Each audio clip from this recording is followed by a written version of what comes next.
I stood there in the corner of the attorney's office, the air heavy with perfume and greed.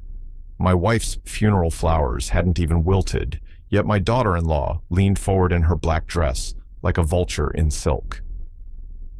"So," she said, her smile too sharp to be polite, "do we start now?" My son avoided my eyes. The lawyer hesitated, and in that quiet pause, between the rustle of papers and the ticking of the clock, I realized the truth. My wife's death wasn't the end of mourning. It was the beginning of betrayal. Before the story begins, tell me, where are you watching from? I hope your day's gentle and calm. Please like, subscribe, and let's start our story together.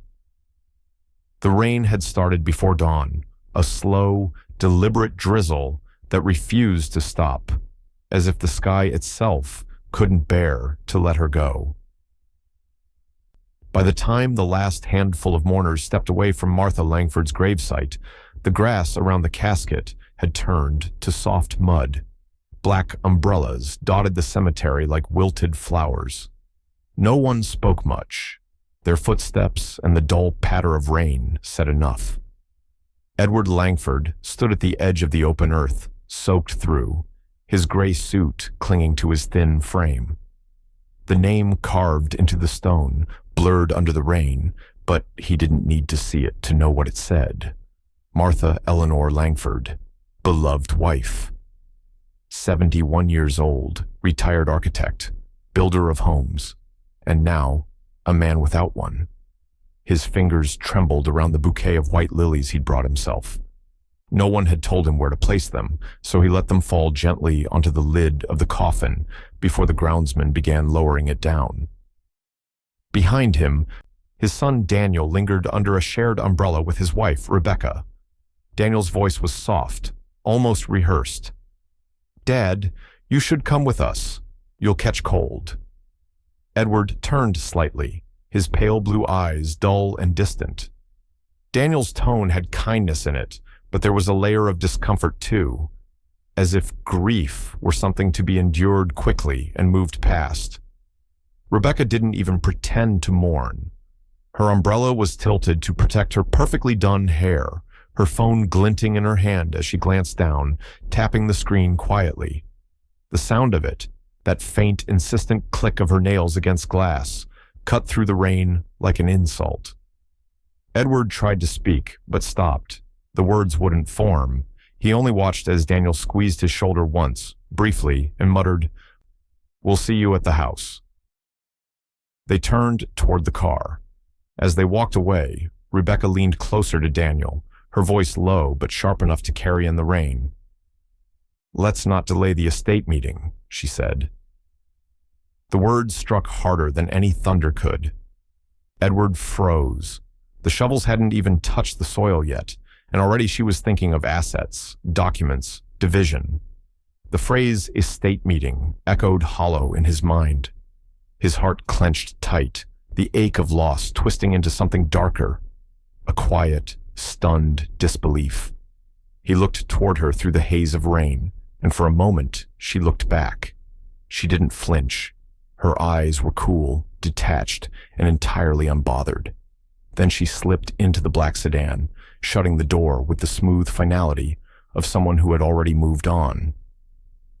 The sound of the car driving off faded slowly, leaving only the rain. Edward didn't move for a long while. The gravediggers began their work, lowering the casket inch by inch, the rope creaking faintly under its weight. He watched it descend, his lips barely moving. "Goodbye, Martha," he whispered, though he wasn't sure if he meant it as farewell or as apology. A soft voice broke through behind him. "Mr. Langford." He turned to see Ellen Pierce, Martha's longtime friend and their family attorney, standing under a small black umbrella. Her dark coat was neat, her expression composed but kind. She had always been the steady one, the quiet presence in their lives, and now her calm felt like the only thing keeping him upright. "I wanted to tell you something," she said, stepping closer. "Your wife left detailed instructions. She was very specific about how she wanted things handled." Edward stared at her for a moment, rain sliding down the deep lines of his face. "She always planned ahead," he murmured, half smiling through the weight pressing on his chest. Ellen nodded gently. "She did. I'll arrange to meet with you in a few days to go over everything. There's quite a bit." He didn't ask what quite a bit meant. He didn't want to know, not yet. He only turned back toward the grave, watching as the first mound of earth hit the casket with a dull thud. Each drop of rain seemed to echo the same question in his mind. How could something so full of life leave behind so much unfinished business? The cemetery emptied around him until only he and the rain remained.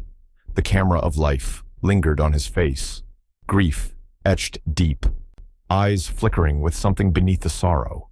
Not anger yet, not vengeance, just the faintest realization that Martha's death might have uncovered something far bigger than loss.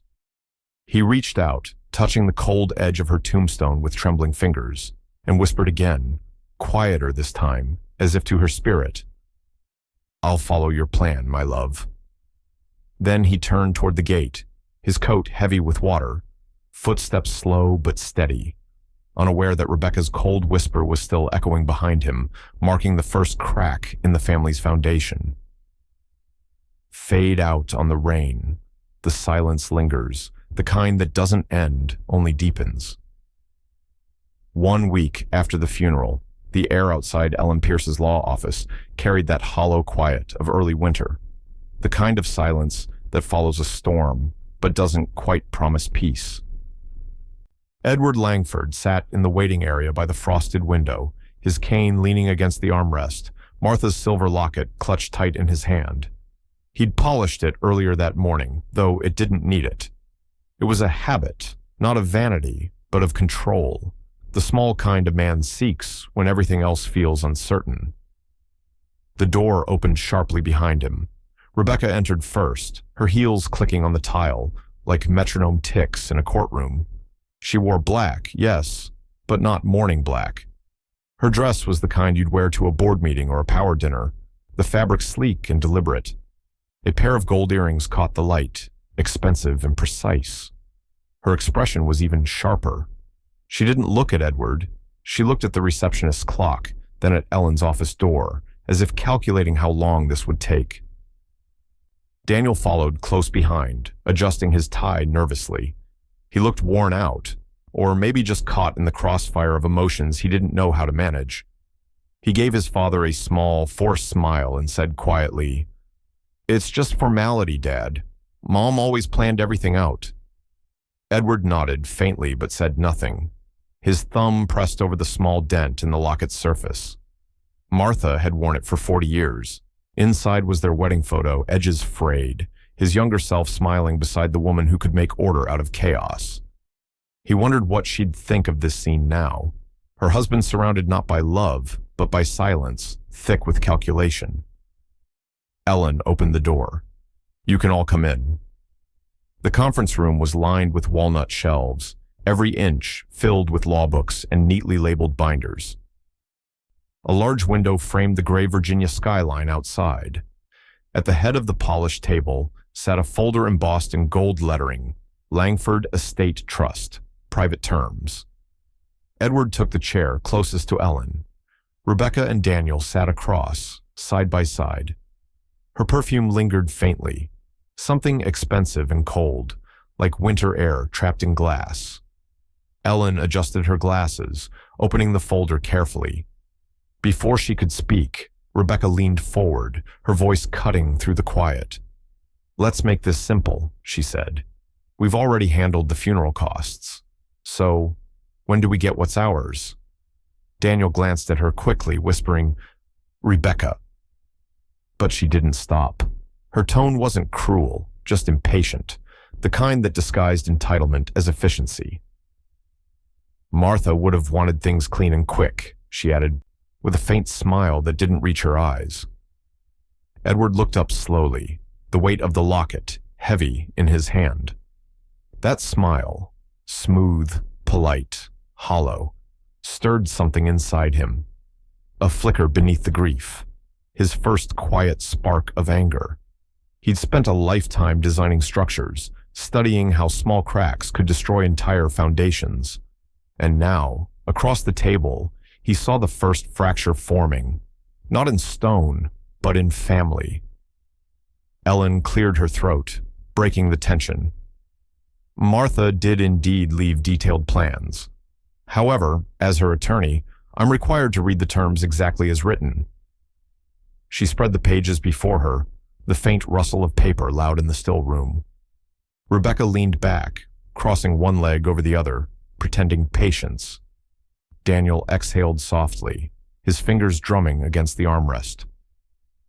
Edward sat perfectly still, his gaze fixed on the gold lettering of his wife's name, Langford. It wasn't just a will. It was her final design, one last structure she'd built from beyond the grave. Ellen's voice was calm, measured, but something in her tone hinted at gravity. The estate distribution, she said, will be executed upon conditions. Rebecca's head tilted slightly, eyes narrowing. Conditions.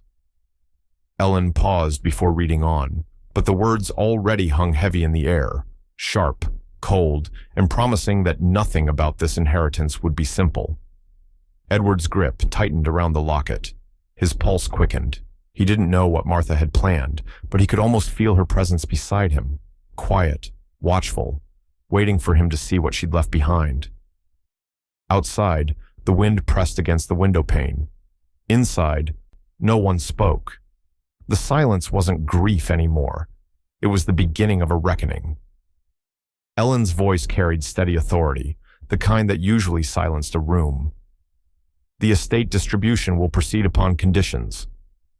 She didn't get to finish. Rebecca's laugh cut through the air, sharp and humorless. Conditions, she repeated, her tone rising like a challenge. Then, before Ellen could clarify, she leaned forward, both elbows on the table, and said with a cold finality, "She's gone. We decide now." The words struck the room like a slap.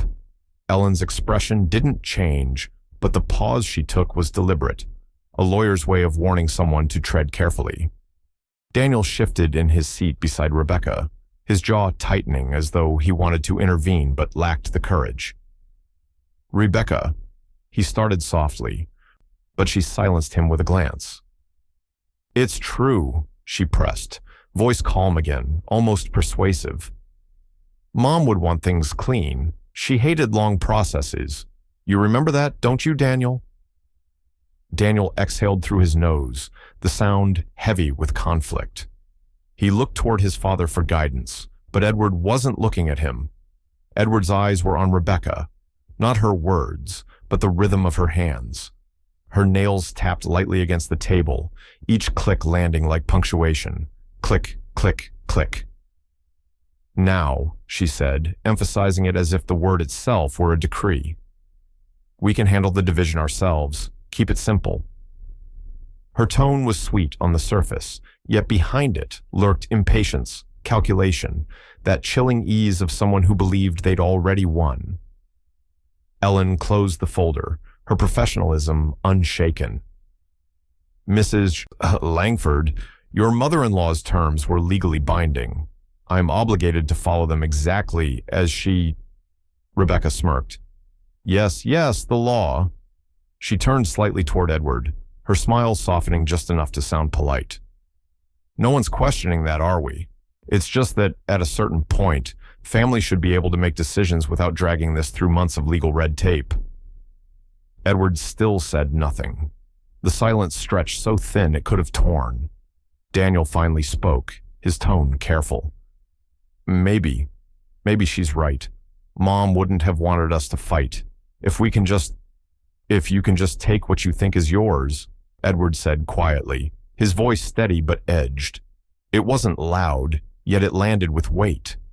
Daniel blinked, caught off guard by the firmness in his father's tone. Rebecca smiled wider, unfazed. "No one's taking anything, Edward. We're just making progress." She leaned back in her chair, crossing one leg over the other, her expression perfectly composed. That grin. It didn't belong in a lawyer's office, and certainly not in a room where a woman's last wishes were being discussed. It was the kind of smile that said she'd already calculated every outcome and found herself comfortably on top.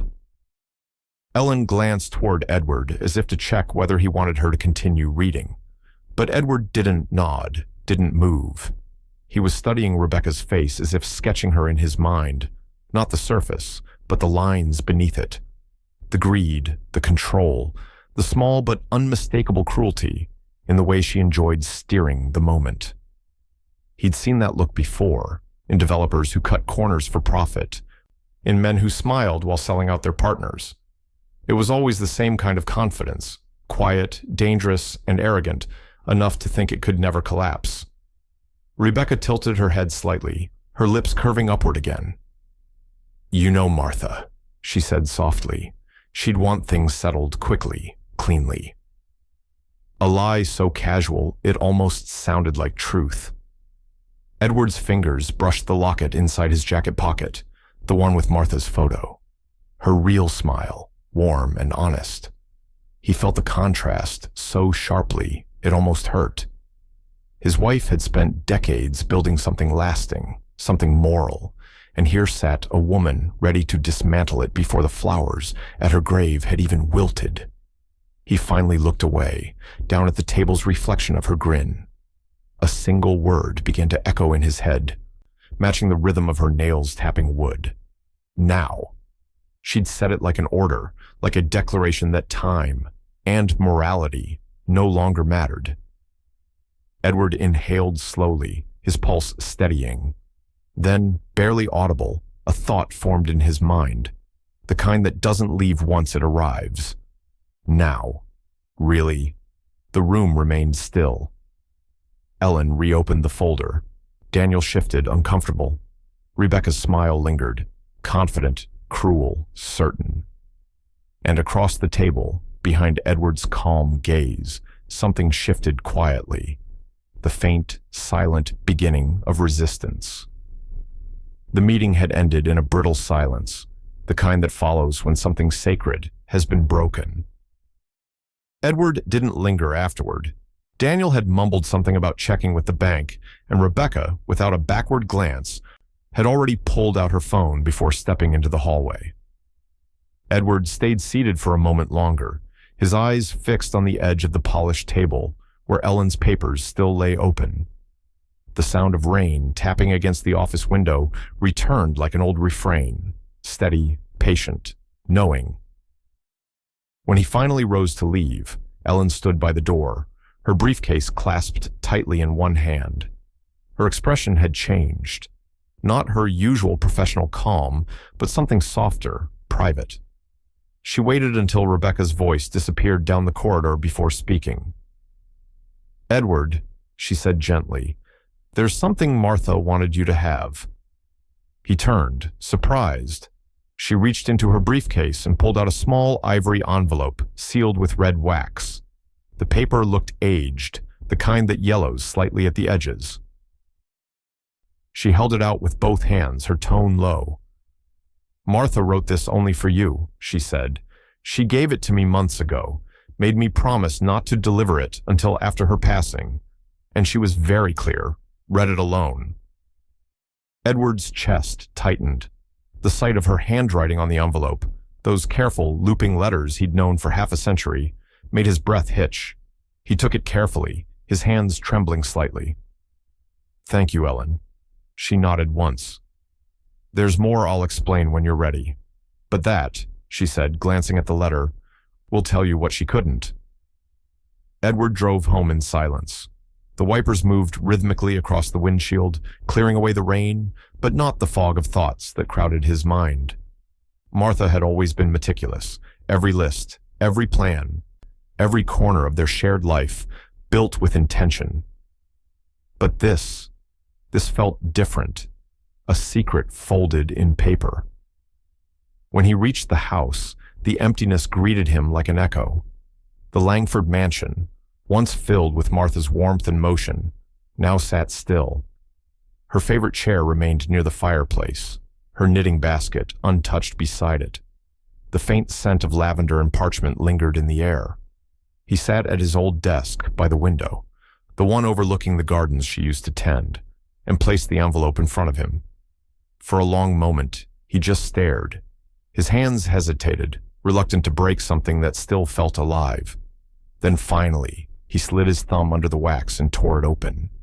Inside was a single sheet of stationery, written in Martha's familiar hand.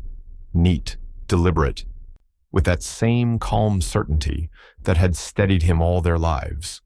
He began to read aloud, voice low and wavering. "My dearest Edward, if you're reading this, it means I've gone where your blueprints can't reach. Don't let grief blind you. There is still work to be done. I've seen how easily values crumble when tested by inheritance. They've forgotten what legacy means, Ed, so I've left them a test." He stopped reading for a moment, eyes blurring. "A test?" he whispered. He continued, "You'll find a codicil attached to my will, hidden until it's needed. It shifts ownership under one simple condition: moral failure. Should greed, deceit, or manipulation arise from anyone claiming my estate, the property will transfer entirely to you, and you alone. The measure is simple. Integrity will decide who inherits, not bloodline."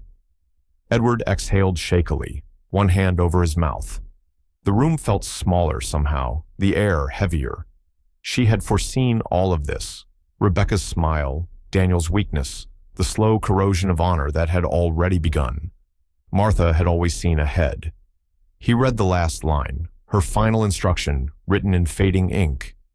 "Trust time, not confrontation. Let them show who they are. The truth will draw itself." He folded the letter carefully, his eyes glistening. "You always saw ahead," he murmured, voice breaking on the edge of reverence. Outside, the rain had stopped. The house was quiet, except for the slow tick of the clock in the hallway. Each second deliberate, as if marking the start of something new. Edward placed the letter back into the envelope and locked it in his drawer. He stared at the reflection in the dark window, a man alone, but not lost. His grief began to change shape, hardening into something with structure and weight. He made a quiet decision then, unspoken, but absolute. He wouldn't warn Daniel. He wouldn't confront Rebecca. Martha's test would play out exactly as she designed it. As the camera of his mind panned slowly over the darkened room, the envelope, the locket, the faint glow of the fireplace, one truth lingered. Love had left him the blueprint, and vengeance, if it came, would be built with patience. The next morning, the Langford mansion didn't feel like a home anymore. The air carried a faint chill, not from the weather, but from intrusion. The sound of unfamiliar heels clicking across the hardwood floors, echoing where laughter used to live. Rebecca moved through the grand entryway like an appraiser, her gaze sharp and calculating, not sentimental. "This place has potential," she announced, her tone brisk, businesslike. She ran her manicured fingers along the carved banister, tracing decades of craftsmanship without admiration. "If we strip the wallpaper, refinish the floors, and open up this entry, we could have a modern estate ready for resale within 3 months." Edward, standing at the base of the stairs, watched her with quiet restraint. His gray sweater was dusted with sawdust from the workshop, a remnant of his morning routine. To him, the house wasn't just wood and stone. It was a living chronicle. He'd drawn the blueprints for it 40 years ago, down to the sunlight angles through the east windows. It had been Martha's dream, their shared design. He said softly, "This was your mother's favorite home." Rebecca turned, her lips curving into that familiar half-smile. "Was," she corrected lightly, emphasizing the past. "Now it's an asset, and an outdated one at that." Her words fell like frost. Daniel stood a few feet away, arms folded, avoiding his father's eyes. "Dad, she's not wrong," he said carefully. "The market's good right now. If we invest the profits, we could triple what this place is worth in a few years." Edward looked at him, really looked. His son's suit was pressed, his expression weary but compliant. The same boy who once built forts in the backyard now spoke like an investor. He wondered when exactly that transformation had happened, when curiosity had given way to compromise. Rebecca clapped her hands lightly, commanding attention. Exactly. We can finally make this property work for us. I've already talked to an agent. He said historical homes with modern upgrades are trending again. A few renovations, a touch of glass, maybe a new patio. Her voice faded into the background as Edward's gaze drifted to the framed photographs lining the hallway. Martha smiling, with garden soil on her gloves, their wedding portrait in black and white. Daniel as a child standing by her side. Memories layered against the walls she now wanted to open up. While they continued to talk, Edward reached into his jacket and quietly pulled out his phone. He began taking photographs, one by one, the dining room table, the staircase, the stained glass window Martha designed herself. Each click was soft but deliberate, the act more than nostalgia. It was documentation, evidence. Rebecca caught sight of him and laughed, not cruelly, but dismissively. Edward, you're not still attached to this old place, are you? It's just a house. He lowered the phone slightly, eyes calm. No, it's a foundation. Foundation? She smirked. You architects always speak in metaphors. This is about money, not memories. She leaned against the doorway, assessing the living room like a property listing. You're just sentimental, that's all. For a moment, the silence between them thickened, the house itself seeming to listen. Edward studied her posture, confident, careless, certain of control, and something inside him shifted. The grief that had sat like weight in his chest began to reshape, cooling into precision. He looked at her squarely, voice measured and quiet. And you, he said, are temporary. Rebecca blinked. Caught off guard, unsure if she'd been insulted or dismissed. The words were too calm, too factual to argue against. Daniel stepped in quickly, sensing tension. Okay, let's keep this productive, he said. Dad, we'll keep you updated with renovation plans. Maybe just don't stress about it right now. Edward nodded once, slipping his phone back into his pocket. I won't. But as they moved on, discussing color palettes and resale margins, Edward lingered behind them in the doorway, eyes trailing the walls that had once echoed with his wife's laughter. He imagined her voice whispering through the stillness, not sorrowful, but steady. Let them show who they are. Rebecca's laughter drifted from the next room, bright and hollow. Daniel's lower voice followed, subdued, uncertain. Edward turned his gaze to the staircase once more, sunlight glinting faintly across the banister she had just touched. His expression hardened slightly. He took one last photo, then another. If they wanted to turn his life's work into a transaction, he'd let them try. But not unrecorded, not unseen. Outside, a wind began to rise through the old trees, rustling the curtains in a whisper that sounded almost like warning. The following week, the Langford mansion no longer felt like a home. It felt like a showroom under siege. Cars lined the gravel driveway, silver sedans, a black SUV, and a van stamped with gold lettering, Haverly Estate Appraisals. Rebecca stood in the foyer, clipboard in hand, directing people like she owned the place. Let's keep this quick, she said briskly to the lead appraiser, a tall man in a beige suit who looked more like an accountant than someone who appreciated art. We're aiming for a clean sale by next month. You'll have my approval before you submit final numbers. Edward watched from the staircase, his cane resting lightly against the banister. Approval? He repeated under his breath, his voice barely audible over the hum of footsteps and hushed conversations. Rebecca didn't even turn toward him. Yes, Edward. Someone has to keep things moving. The market doesn't wait for nostalgia. The appraisers moved through the living room, jotting down values on tablets. They passed over hand-carved oak furniture, glanced at century-old porcelain vases, and scribbled numbers that sounded insultingly low. Edward recognized it instantly, the difference between what things were worth and what they were being priced to move. When one of them paused before a mahogany desk, a gift Martha had received after her first architectural exhibition, Rebecca interjected quickly. Just put that down as mid-century reproduction. We'll likely replace it anyway. The man nodded obediently. Edward's jaw tightened. He wanted to speak, to correct her, but he didn't. Instead, he took out his phone again and snapped a photo, each frame capturing more than an image. It captured intent. Ellen arrived halfway through the process, her expression unreadable as she stepped through the doorway.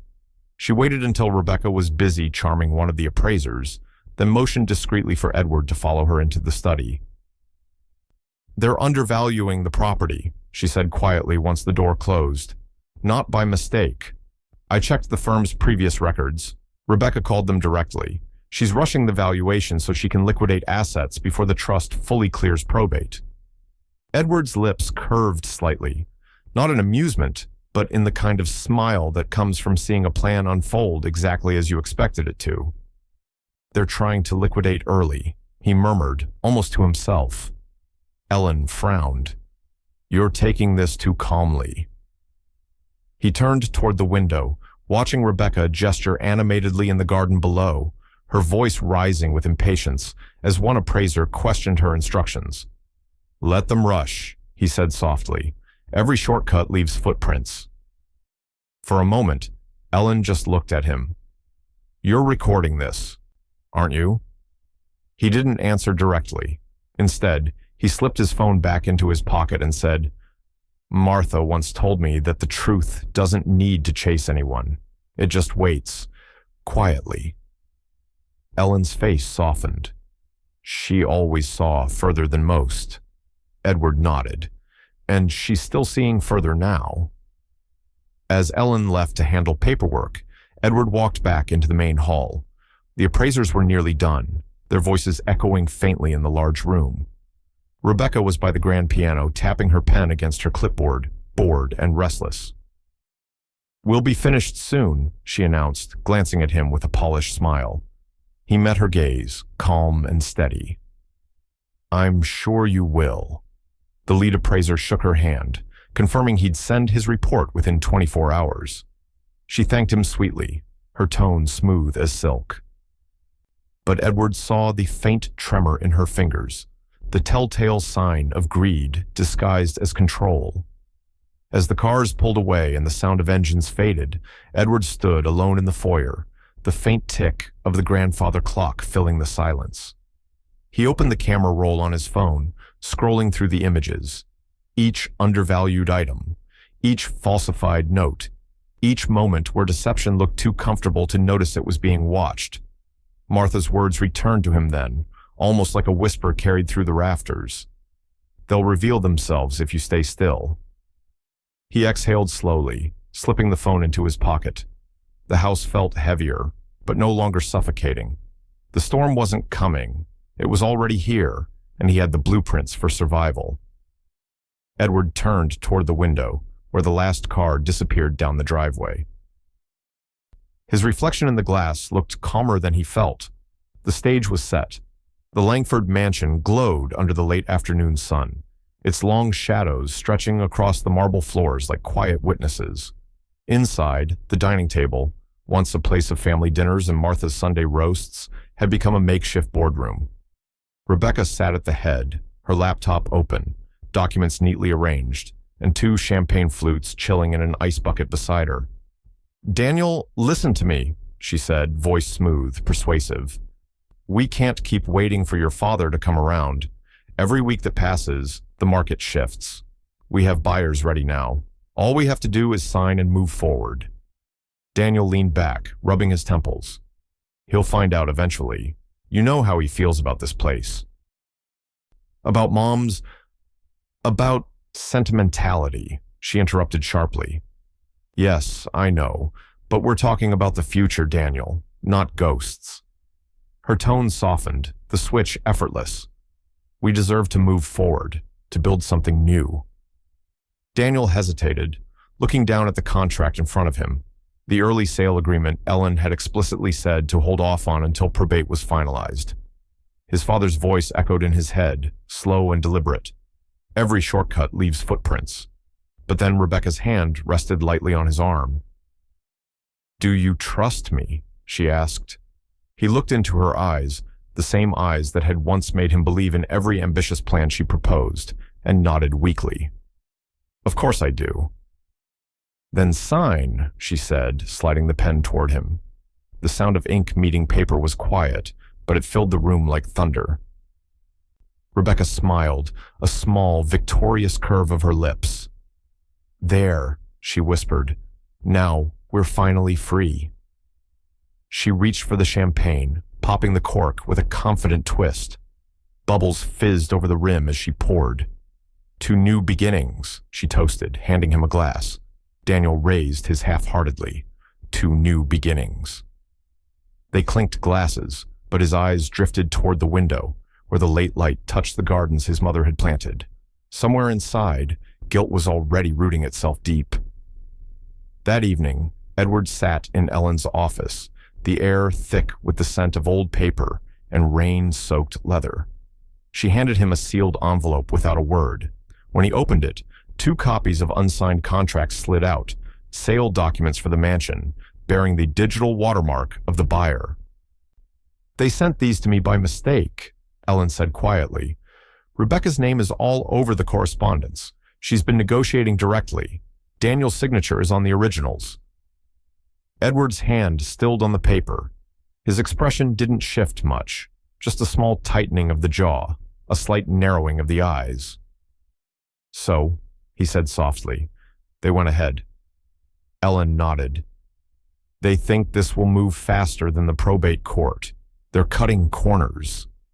Edward's eyes moved to the faint outline of his wife's handwriting in the file corner, Martha's old signature on the trust. His voice came out steady, colder than the rain outside. "They'll have to face the architect." He rose, buttoning his coat. Ellen reached for her pen. "Edward, don't confront them yet. We'll handle this properly through legal." But he was already walking toward the door. "I don't need to confront them," he said without turning back. "I just need to build." That night, the mansion stood empty, its rooms hollowed by silence. The appraisers were gone, Rebecca and Daniel had driven off, and the only light came from Edward's study upstairs. Through the window, the faint glow of a desk lamp spilled across the floor, illuminating the scattered remains of old blueprints. The camera of the mind pans slowly over them. Martha's elegant notes in the margins, sketches of the home they'd built together, the delicate measurements of her garden pergola. Beside them sat a single sheet of white tracing paper, fresh, untouched. Edward unrolled it carefully and set his mechanical pencil to the page. His movements were deliberate, unhurried. He wasn't drawing a house. He was mapping something else, lines intersecting like strategy, angles measured like choices. A blueprint, not for walls, but for justice. Rain tapped against the glass, soft and rhythmic. His eyes flickered over the architectural lines until they met one of Martha's old annotations. Integrity sustains structure.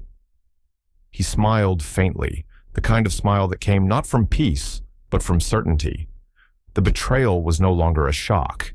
It was a foundation, and he knew how to rebuild from that. The lamp hummed quietly as he kept drawing, the pencil whispering over paper like rain. The camera pulled back slowly, from his desk to the window, to the mansion standing proud and still beneath the storm-dark sky. Martha's voice lingered faintly in his mind, as if the house itself remembered her words. Let them show who they are.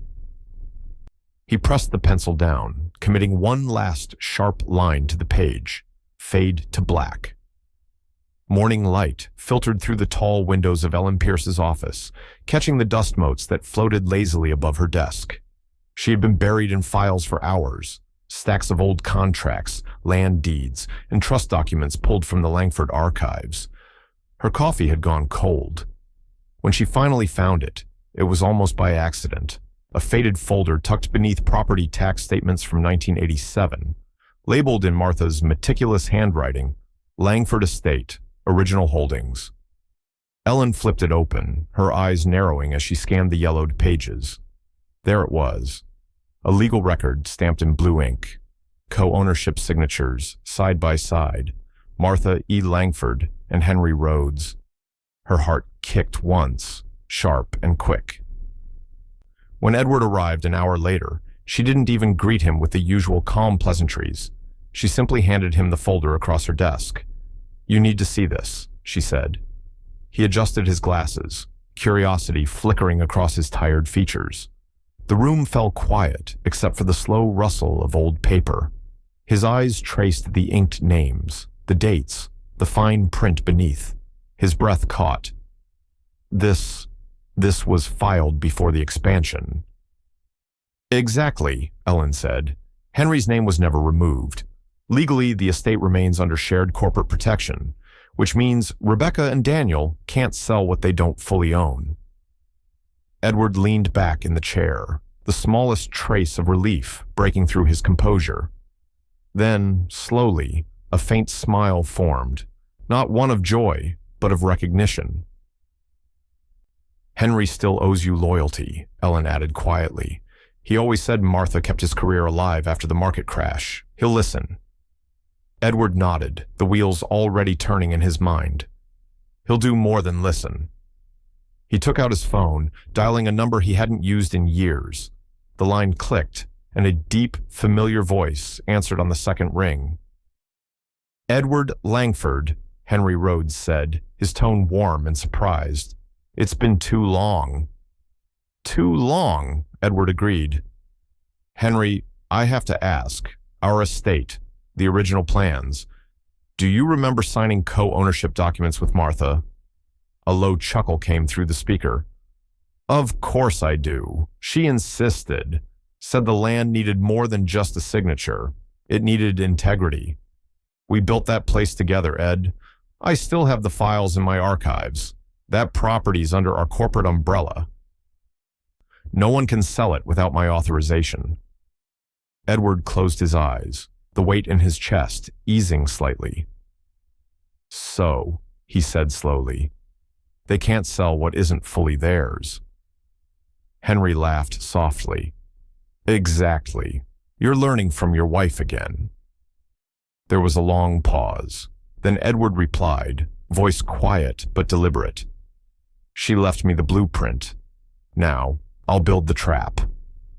The call ended, but the conversation lingered in Edward's mind like a spark catching dry timber. He stood by Ellen's office window, staring out at the street below.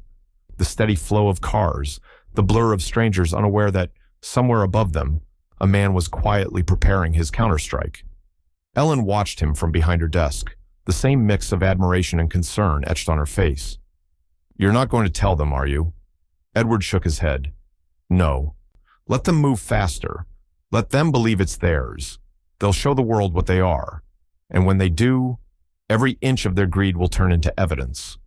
He turned the folder in his hands, tracing the old ink like it was a secret map. Martha's signature stared back at him, strong, confident, unshakable. He could almost hear her voice. "Let them build their own collapse, Edward. You just stay steady." The camera would linger here, on his reflection in the office glass, the faint ghost of Martha beside him in the light. His next words came quietly, meant more for her than for anyone else. "The foundation's still ours. Now we rebuild." Outside, thunder rolled faintly across the horizon, distant but inevitable, a promise of what was coming. The plan for reversal had begun. 2 weeks later, the mansion no longer smelled of memory. It smelled of sawdust, varnish, and reckless ambition. The driveway was cluttered with contractor trucks, ladders, and rolls of tarp.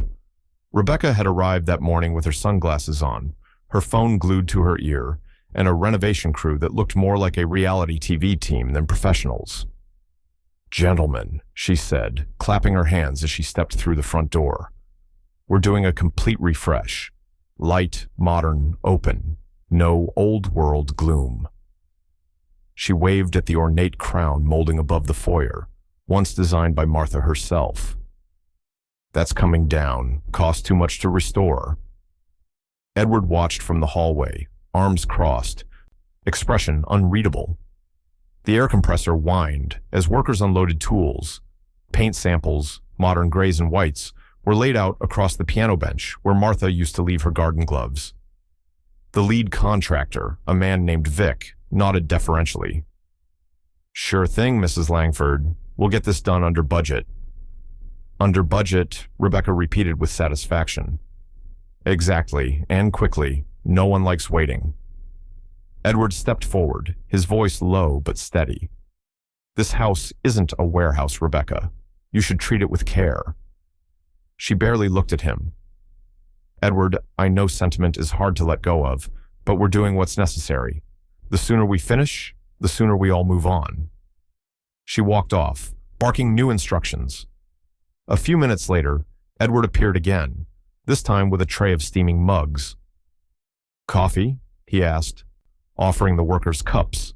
They looked surprised. Vic smiled, accepting one. "You didn't have to do that, sir." "I wanted to," Edward replied. "You'll need it. Long days ahead." He paused, glancing at the crookedly stacked lumber, the absence of safety rails near the stairwell. "Just be careful with her requests. She has a way of confusing cheap with efficient." Vic raised an eyebrow, understanding more than Edward said. Over the next few days, Edward made himself a quiet presence among them, not interfering, just observing. He'd appear early with coffee, check on progress, ask questions that made the workers feel seen. Slowly, they began talking more freely. One afternoon, Edward found Vic in the living room, scribbling notes with a frown. "She's cutting corners again," the man muttered. "Told me to skip insulation in the West Wing walls. No one will notice," she said. "That's illegal. She's shady, Mr. Langford." Edward's gaze softened. "Just let her keep proving it." He stepped back, pretending to admire the work while discreetly angling his phone. The camera blinked once, recording quietly as Rebecca strutted into the room. "Vic, I told you, skip the insulation. We'll cover it with paint. Buyers won't ask." "Yes, ma'am," Vic said stiffly, though his jaw tightened. Edward captured every word. The next day, she ordered workers to falsify safety reports to speed inspection approvals. She didn't notice the small black dots embedded in the corners of the room. Hidden cameras Edward had installed the night before, disguised among old architectural light fixtures. The footage came out clean, Rebecca coaching them, rewriting numbers, laughing as she said, "No one's going to check this, trust me." Each recording was stored in a cloud folder automatically labeled Langford Documentation. Edward reviewed them that night in his study, the pale glow of his laptop reflecting in his glasses. He didn't gloat. He didn't even frown. He only took notes. The betrayal had stopped feeling personal. It was architectural now, a pattern taking shape, line by line, flaw by flaw. When he was done, he clicked a single button, send to Ellen Pierce. Minutes later, Ellen's message appeared on screen. "Understood. Keep collecting. She's building her own case against herself." Edward leaned back in his chair, eyes drifting to Martha's photo beside the desk. "You said they'd reveal themselves if I stayed still," he murmured. "You were right." Outside, the sound of hammers echoed through the night, rhythmic and hollow, like the ticking of a clock counting down to something inevitable. Edward closed the laptop softly and looked toward the darkened hall, the blueprints of his revenge already taking form in silence. The smell of roasted lamb and rosemary filled the Langford mansion for the first time in months. The dining room table, once Martha's pride, gleamed under soft amber light. The china was set, the candles lit, every detail arranged with quiet precision. But the warmth in the room was deceptive. Beneath it ran a current of unease, sharp as glass. Edward stood at the head of the table, his posture steady, his expression unreadable. The years had worn him thin, but tonight there was a stillness about him, the kind that comes when a man already knows the outcome of the game being played. The sound of heels echoed through the hallway before Rebecca appeared, her black blazer crisp, her perfume bold. Daniel followed, adjusting his cufflinks like a man trying to disguise his guilt in small gestures. "Edward," Rebecca said smoothly, her voice dripping with false civility. "This looks lovely. I wasn't expecting something so formal." He smiled faintly. "You both have been busy," he said. "I thought we should sit together again, just once, before this house changes any more than it already has." Rebecca glanced around, scanning the freshly painted walls, the stripped moldings, the modern light fixtures that had replaced the antique sconces. "You've changed this house fast," Edward said calmly, his tone steady but heavy with meaning. Rebecca tilted her head, smiling as if she'd been complimented. "Progress, Edward. That's what this is. Change is healthy. Stagnation isn't." He leaned back slightly, studying her. "Funny word," he said quietly. "Progress. It depends who profits from it." For the first time that evening, her smile faltered, just a little. "Oh, come on," she said with a scoff, reaching for her wine glass. "You're acting like we've done something wrong. We're preserving value, updating the space. You should thank us. We're making this property desirable again." Edward's gaze flicked briefly toward Daniel. "Do you agree with that?" he asked. Daniel hesitated, eyes darting between his wife and his father. "Dad, it's not what it looks like. Rebecca just thinks like a businesswoman," Rebecca cut in sharply. "Which is more than can be said for the people clinging to sentimental ruins." Edward let out a soft breath, almost a laugh. "You can't stop this," she continued, leaning forward, her tone tightening. "It's already in motion. The deals, the contractors, the buyers, everything's lined up. You can delay it maybe, but you won't stop it." He looked at her then, really looked, as if memorizing the moment, her defiance, her certainty. Then, with quiet composure, he said, "I don't need to." Her eyebrows drew together. "What's that supposed to mean?" He didn't answer. He reached for his wine glass, swirling it slowly, eyes lowering as though the conversation no longer interested him. The silence stretched. Daniel cleared his throat. "Dad, we didn't come here to argue. Maybe it's best we—" But Edward wasn't listening anymore. He was watching the faint reflection in the wine glass, a red light blinking rhythmically behind Rebecca's shoulder. The small camera, tucked discreetly into the bookshelf frame, had been recording the entire evening. Her words, her tone, her certainty. He smiled faintly to himself. Rebecca misread the gesture as surrender. "Good," she said, leaning back in her chair. "I am glad you're finally seeing reason." Edward didn't respond. He rose slowly, setting his napkin on the table with care. "Dinner's over," he said softly. "Enjoy what's left of it." Rebecca frowned. "Excuse me?" But he was already walking toward the hallway, the sound of his cane steady against the floor. Daniel watched him go, something uneasy flickering across his face, the dawning sense that his father wasn't defeated at all. Rebecca reached for her wine again, smirking to herself. The camera light blinked once more, a tiny, steady pulse in the corner of the frame, catching everything. The shot lingered there, holding on that small red glow as the tension deepened like a silent countdown. The morning light slanted through Ellen Pierce's office blinds, catching the edges of the thick folders spread across her mahogany desk. The room was silent, except for the faint hum of her computer and the rustle of paper. Each document she laid down told the same story. Greed written in ink, sealed in signatures, forged appraisals, inflated invoices, contractor payments routed through shell accounts that led directly to Rebecca Langford's name. Ellen adjusted her glasses, her brow furrowed, as she organized the mounting evidence into neat, chronological order.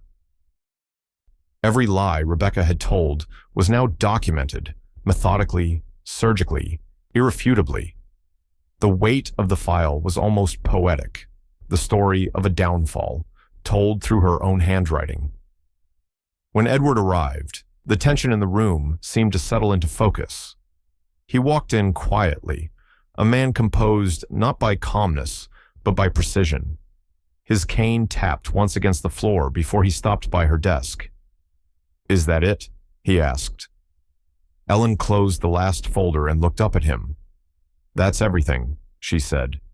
"The appraisals were falsified. The contractors confirmed she pushed them to cut safety corners. And those invoices," she tapped a sheet near the top of the pile. "They were sent through an unregistered account. Rebecca and Daniel both signed off. It's enough to stall every sale attempt and open a fraud investigation." Edward's eyes lingered on the papers, his reflection faint in the glass frame above her desk. "They're hanging themselves," Ellen said finally, her voice carrying a mix of satisfaction and disbelief. He nodded once. "I just handed them the rope." A silence followed, not empty but charged. Ellen smiled faintly, recognizing the edge in his tone. "You sound more like your wife every day," she said. "Then maybe I'm learning," he replied. Ellen opened a new folder and slid it toward him. "Henry Rhodes has already seen this," she said. "He's prepared to act. He's filing an injunction first thing tomorrow. That'll freeze all property transactions tied to the Langford estate." Edward's eyes sharpened. "Meaning Rebecca's contracts won't go through?" "Meaning," Ellen clarified, "they'll bounce before they even reach escrow." He took a deep breath, exhaling slowly. "Good." Meanwhile, across town, Rebecca's phone buzzed against the kitchen counter as she poured herself a second cup of coffee. She frowned when she saw the subject line of the new email. "Notice of injunction. Pending legal action." Her hand trembled slightly as she clicked. Her eyes darted across the legal text, the words blurring together: fraudulent misrepresentation, contract suspension, property freeze. Her heartbeat quickened. "What the hell is this?" she whispered. Daniel entered the kitchen, tie loosened, looking half awake. "What's wrong?" She turned the screen toward him. "Your father," she said. "He's behind this." Daniel skimmed the email, his face draining of color. No, that can't be right. We didn't. What?" Rebecca snapped, her voice rising. "You signed those documents. I told you to trust me and you did, and now look where we are." Daniel took a step back. "I thought it was fine. You said everything was legal." She laughed bitterly, the sound brittle as glass. "And you believed me? God, Daniel, you're as naive as he thinks you are." He clenched his jaw, shame burning through him. "Maybe I was. But you led this, Rebecca. Don't pretend otherwise." She turned away, slamming the laptop shut. For the first time, her confidence cracked. Not broken yet, but visibly fracturing. "He can't win," she muttered, more to herself than to Daniel. "He's old, slow. He doesn't have the stomach for this." But even as she said it, her hands trembled. Back in Ellen's office, Edward watched as she scanned the injunction draft one final time before handing it over to be filed. "By tomorrow morning," she said, "Rebecca's empire freezes in place. The only thing moving will be the truth." He gave a small nod, his voice steady. "Good. The house needs silence again, not noise." As he turned to leave, Ellen called after him. "Edward?" He looked back. "You're not angry anymore, are you?" He paused. "No, I'm focused." Later that night, Rebecca sat in the darkened kitchen, the court notice illuminated by her laptop's pale light. Daniel stood behind her, silent. Neither spoke. Outside, thunder rolled low over the horizon, and somewhere across the city, Edward Langford poured himself a glass of bourbon and stared out his window. The scales had started to shift. Power, quiet, patient, deliberate, was finally moving back where it belonged. The conference room was colder this time. No sunlight broke through the blinds. No polite chatter filled the space. The tension was thick enough to quiet even the hum of the air conditioner. Edward sat at the same seat he had before, calm, composed, his cane resting beside him. Ellen stood near the head of the table, folders neatly stacked, her posture straight and unflinching. Across from them, Rebecca paced. Her movements were sharp, restless. Daniel sat beside her, elbows on his knees, eyes downcast. The silence stretched until it snapped. "This is absurd," Rebecca said, voice tight. "Completely absurd. You've frozen every account, sabotaged every sale, and for what? To make some point about morals? You're sabotaging your own family, Edward." Her words cracked against the quiet, echoing off the wood-paneled walls. Edward didn't raise his voice. He didn't have to.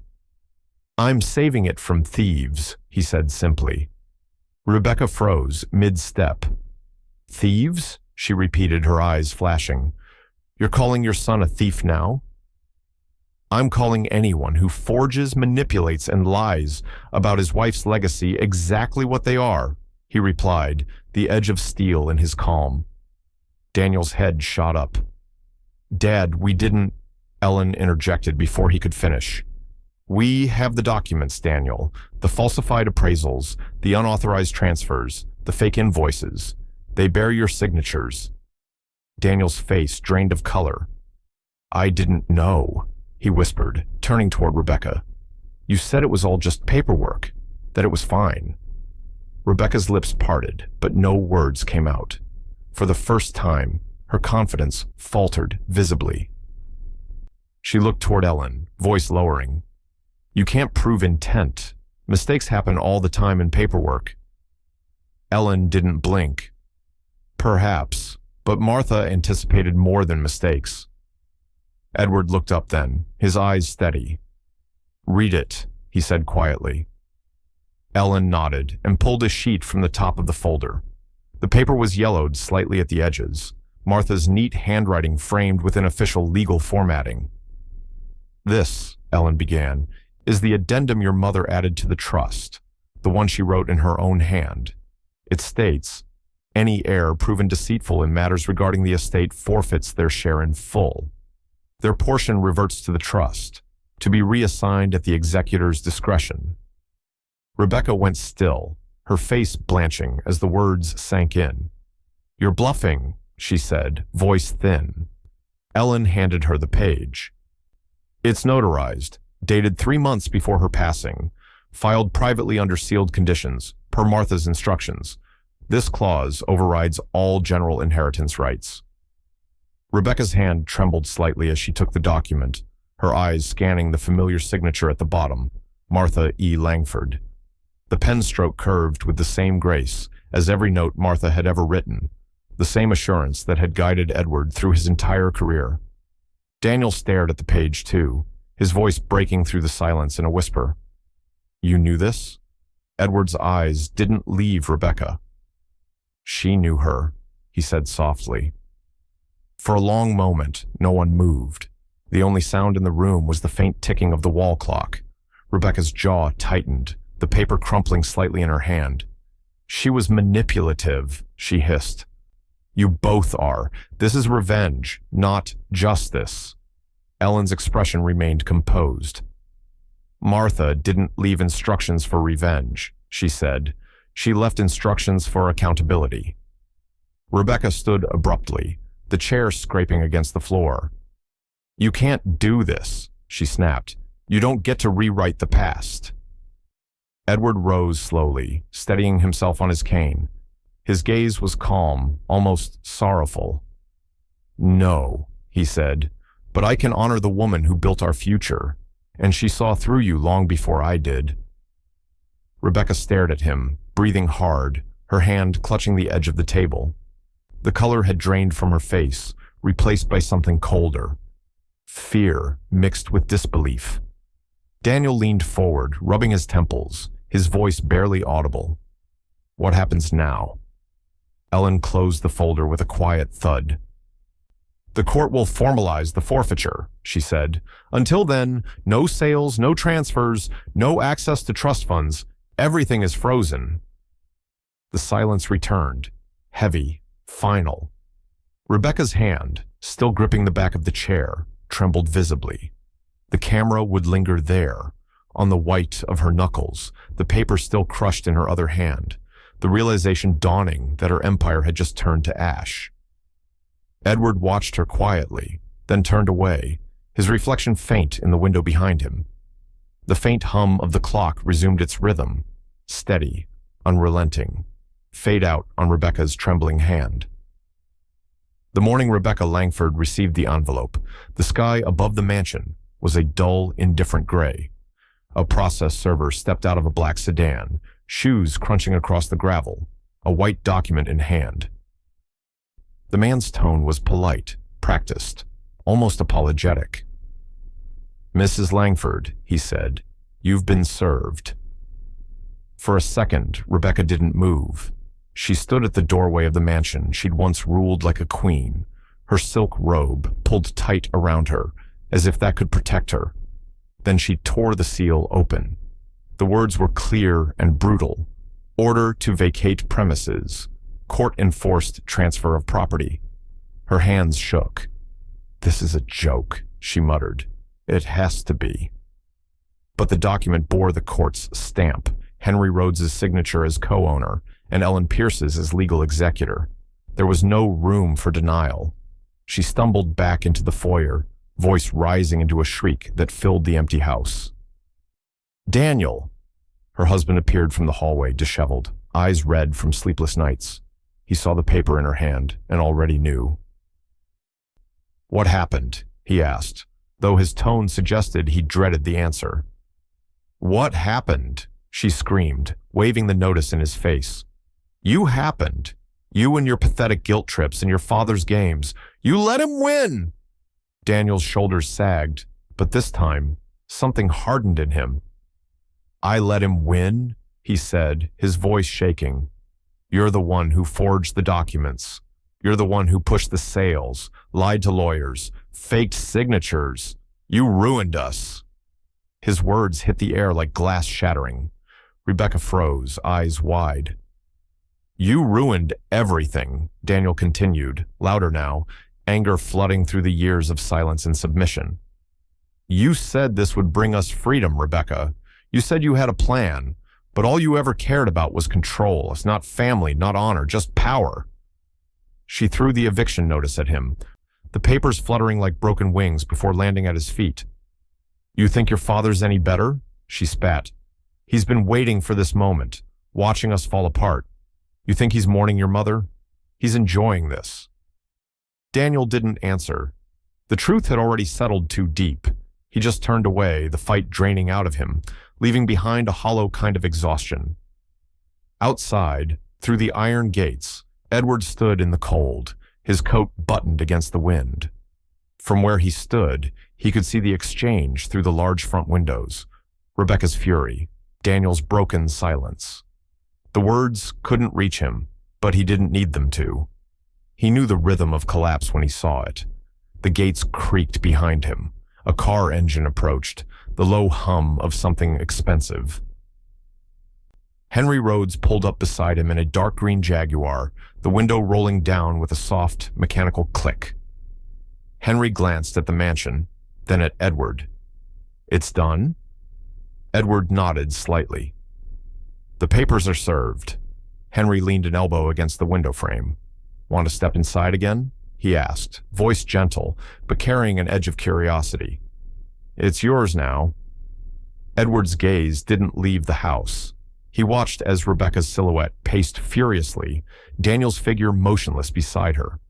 The mansion that had once been filled with laughter and love now stood as a monument to betrayal, beautiful, hollow, and echoing with ghosts.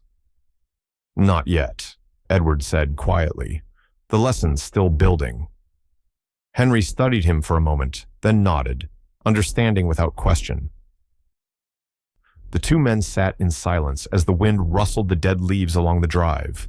From inside, the faint sound of Rebecca's shouting carried through the thick glass, muffled but relentless, the sound of a person watching their own empire collapse in real time.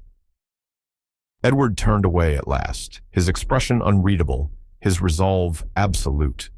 The rain began to fall, soft, measured, inevitable, washing over the stone steps as the camera of life pulled back, framing it all in one wide, tragic shot. The storm had reached its peak. The news broke on a Sunday morning, quiet, unassuming, and devastating. The headlines spread across phones and local feeds before the church bells even finished ringing. Local heir tried selling historic property illegally. Langford estate at center of scandal. The article was short but brutal. It named names. It listed dates. It detailed the attempted sale of the Langford mansion, calling it a calculated act of deception orchestrated by family members against the legal owner. Photos of the estate appeared beneath the headline. The grand home, now infamous, standing in the mist like a witness that refused to stay silent.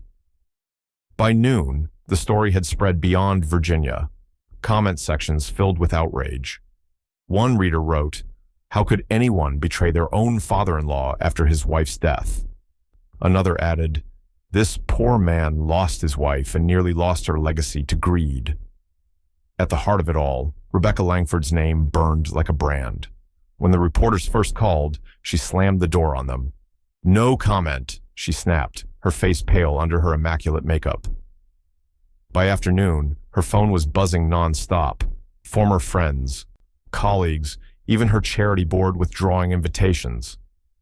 "It's all lies," she hissed to Daniel, pacing their temporary apartment's living room. "Someone leaked that file. Someone's trying to destroy me." Daniel sat in silence, staring at the muted television.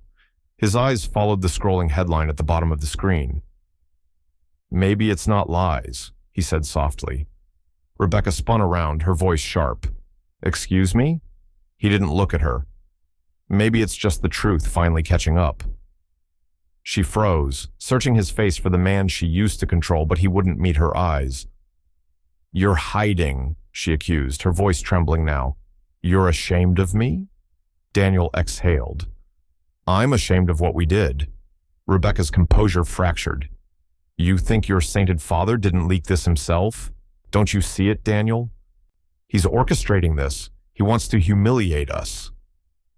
But somewhere inside her, she knew she was wrong, because the tone of the coverage wasn't vindictive. It was sympathetic, toward him. Across town, in a quiet kitchen that still smelled faintly of lavender and oak, Edward Langford poured himself a cup of tea. The steam rose gently as he settled into his chair by the window.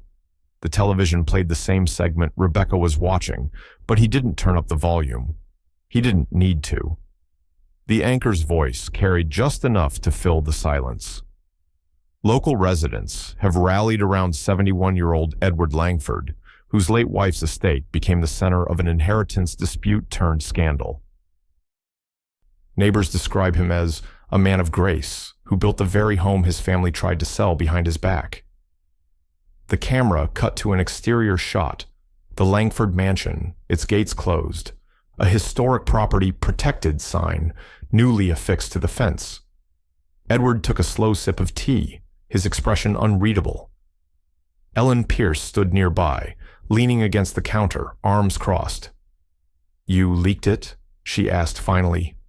He looked up from his cup, one corner of his mouth lifting slightly. "No," he said. "But truth travels." She studied him for a moment, then smiled faintly. "It does when it's that clean." Over the next few days, the narrative hardened. Sympathy for Edward spread like wildfire. Neighbors who had once gossiped idly about the Langfords began leaving baked goods at his doorstep, small notes tucked under the plates. "We're with you." Martha would be proud.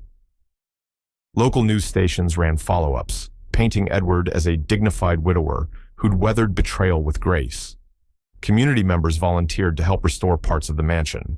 Donations arrived addressed to the Langford Heritage Fund, a cause Edward hadn't even started yet. Meanwhile, Rebecca found herself cornered by whispers. At the cafe, her friends avoided eye contact. At the grocery store, conversations fell silent when she entered. Even online, her name was followed by comment threads filled with words like greed, entitlement, and karma. The pressure tightened around her day by day, invisible, constant, suffocating. One evening, as she sat in her darkened apartment, scrolling through the latest headline, "Widower refuses to retaliate. My wife's legacy will speak for itself." Something inside her broke. She threw her phone against the wall, the crack of plastic sharp in the silence. Across town, Edward watched the same story play out on TV. the camera framing his house in the evening light. His reflection in the glass looked calm, steady, and unbothered. He set his cup down and whispered, almost to the ghost of Martha beside him, "You were right again."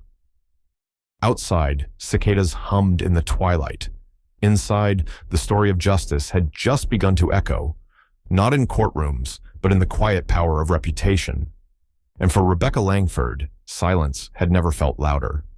The news came quietly, not with an explosion, but a slow implosion. One by one, Rebecca's accounts froze.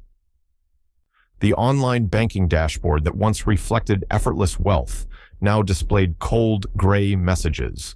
Account under review. Fraud investigation pending. At first, she thought it was a glitch. Then the calls started. Creditors, lawyers, and former business partners, all politely distancing themselves. Her voice sharpened, her composure slipping each time she repeated, "There must be a mistake." But there wasn't. The law had found her. The system was closing in, and the reputation she'd built was dissolving faster than her balance sheet. Daniel's downfall came the same week. His consulting firm called him in, the meeting lasting only 5 minutes. They spoke in cautious tones about reputational concerns, about optics, about how they valued his contributions, but had no choice. He left the office with his box of belongings, a framed photo of his parents, a pen set Martha had given him years ago, and silence ringing in his ears. By the time he reached the car, Rebecca was waiting behind the wheel, eyes hidden behind dark glasses. She didn't ask what happened. She already knew. "Say it," she whispered bitterly. Daniel stared straight ahead. "They let me go." She hit the steering wheel hard, her nails scraping the leather. "They're all cowards. You think your father's not behind this too?" Daniel turned to her, voice low but steady. "He didn't have to be. We did this to ourselves." For the first time, she didn't respond. The silence between them stretched long and poisonous. 3 days later, Daniel drove alone to the Langford estate. He didn't call ahead, didn't plan his words. He simply parked outside the gate and walked up the long drive where the gravel crunched beneath his shoes, like the sound of his own guilt. Edward was on the porch, pruning the late roses that still bloomed by Martha's window. He looked up, surprised but calm, the shears pausing in his hands. "Daniel." His son's shoulders slumped. "Dad, Edward gestured toward the steps. "Come in." They sat in the kitchen where time seemed unchanged. The same wooden table, the same faint scent of lavender oil. Daniel's eyes darted to the teapot steaming quietly between them. "I know you didn't have to let me in," Daniel said finally, "but I needed to face you." Edward studied him, his expression unreadable. "We made mistakes," Daniel continued. "I made mistakes. I thought I was doing the right thing for the family, but I wasn't thinking clearly. Rebecca, you followed noise instead of honor." Edward interrupted softly. "That's the difference." Daniel's throat tightened. "I know." Edward stood and moved to the counter, ladling soup from the pot into 2 bowls. He placed one in front of his son without another word. The gesture was quiet, deliberate, an act of care, not forgiveness. Daniel stared at the bowl, the steam fogging his eyes. "You're not going to say you forgive me, are you?" Edward sat back down, his gaze heavy but not cruel. "Forgiveness isn't a word, Daniel. It's a weight that shifts slowly, if it shifts at all." Outside, through the front window, a car sat idling on the street. Inside it, Rebecca watched, hands gripping the steering wheel until her knuckles turned white. She saw Daniel eating at the same table she once dismissed as quaint. Her jaw clenched, eyes narrowing with fury. Through the glass, she could see Edward pour more soup into her husband's bowl, his movements calm and steady, as though rebuilding what she had broken. The sight ignited something dark inside her, humiliation wrapped in rage. She whispered to herself, barely audible, "He thinks this is over." Her reflection in the rearview mirror was pale, unfamiliar. For a moment, she didn't recognize the woman staring back. Inside the house, Daniel's voice cracked. "I don't know how to fix this." Edward's reply came quiet and measured. "You start by not running anymore." Outside, the engine revved softly, headlights cutting across the house like a warning. Rebecca's fingers tightened around the steering wheel one last time before she shifted into drive and disappeared down the dark road. The camera lingered on Edward's calm face, then on the steaming soup between father and son. Fragile peace formed in the wreckage of betrayal. But beyond the gate, vengeance was still awake. The courthouse smelled faintly of old wood and rain-soaked coats, the scent of 1,000 stories, closing and beginning again. Edward sat at the long oak table, his hands folded, eyes fixed on the judge's lips, as the decision came down in a tone that was both calm and absolute. The court finds that all sales, transfers, and contractual agreements made concerning the Langford estate are hereby declared null and void. Per the clause established in the Martha Langford Trust, ownership is restored solely to Mr. Edward Langford. The gavel struck once, a single sound that reverberated through the room, like thunder breaking open a long, silent sky. Across the table, Rebecca sat rigid, her lawyer whispering in her ear, but the words barely reached her. Her expression didn't crack, but her fingers, wrapped tight around the pen she no longer needed, trembled ever so slightly. Daniel sat beside her, his face pale, eyes hollow. He didn't look at his father. He didn't look at anyone. Ellen leaned toward Edward, whispering softly, "It's done." He didn't answer, not immediately. The weight of the moment wasn't triumph. It was stillness, the kind that came when a storm finally ran out of thunder. Later that evening, the mansion stood silent under the dim glow of dusk. The windows reflected the gray sky like mirrors, the grand halls inside bare and echoing. Dust hung in the air, catching the light in thin, trembling streaks. Edward stepped inside alone, the sound of his footsteps hollow against the floorboards. It had been months since he'd last walked through these rooms without anger, without intrusion. The smell was the same. Wood polish, faint garden soil, and something softer, the trace of Martha's lavender perfume that lingered as though she'd just passed through. He paused in the foyer, fingers brushing over the wall where her framed sketches used to hang. Each mark she'd made on the blueprints of this home lived within these walls. He could almost hear her voice in the stillness. Every line should serve a purpose, Ed. Every space should hold meaning.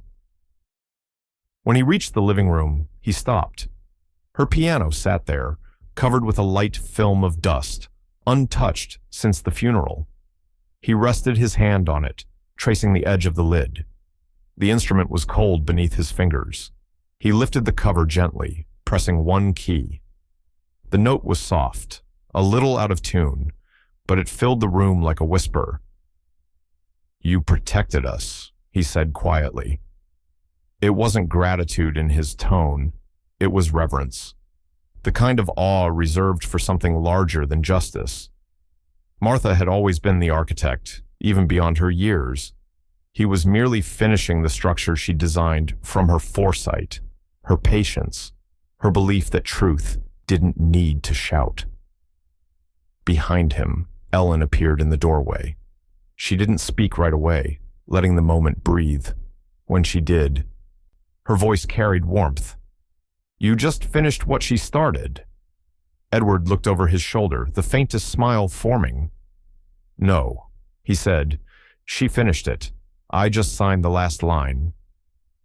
They both looked down at the papers spread out on the small side table. The official deeds, stamped and sealed under soft golden light. The lamp's glow framed the signatures, elegant and final. Ellen placed a pen on the table, the ink still fresh. "Everything's back in your name," she said. "Every room, every acre." Edward exhaled slowly, the weight of months releasing from his shoulders.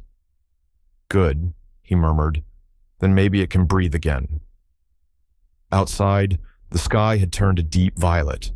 The world was quiet except for the faint rustle of wind moving through the trees.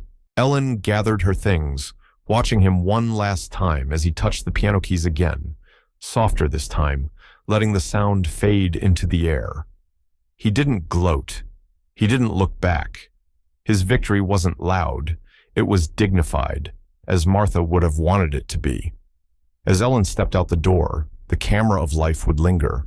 On Edward, standing in the dim light, the papers beside him, the music fading into the walls of the house that was finally his again. His revenge wasn't destruction. It was restoration.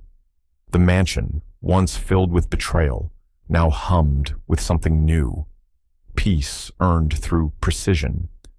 And for the first time in a long while, Edward Langford allowed himself a quiet, satisfied breath. The mansion's echoing halls no longer felt haunted.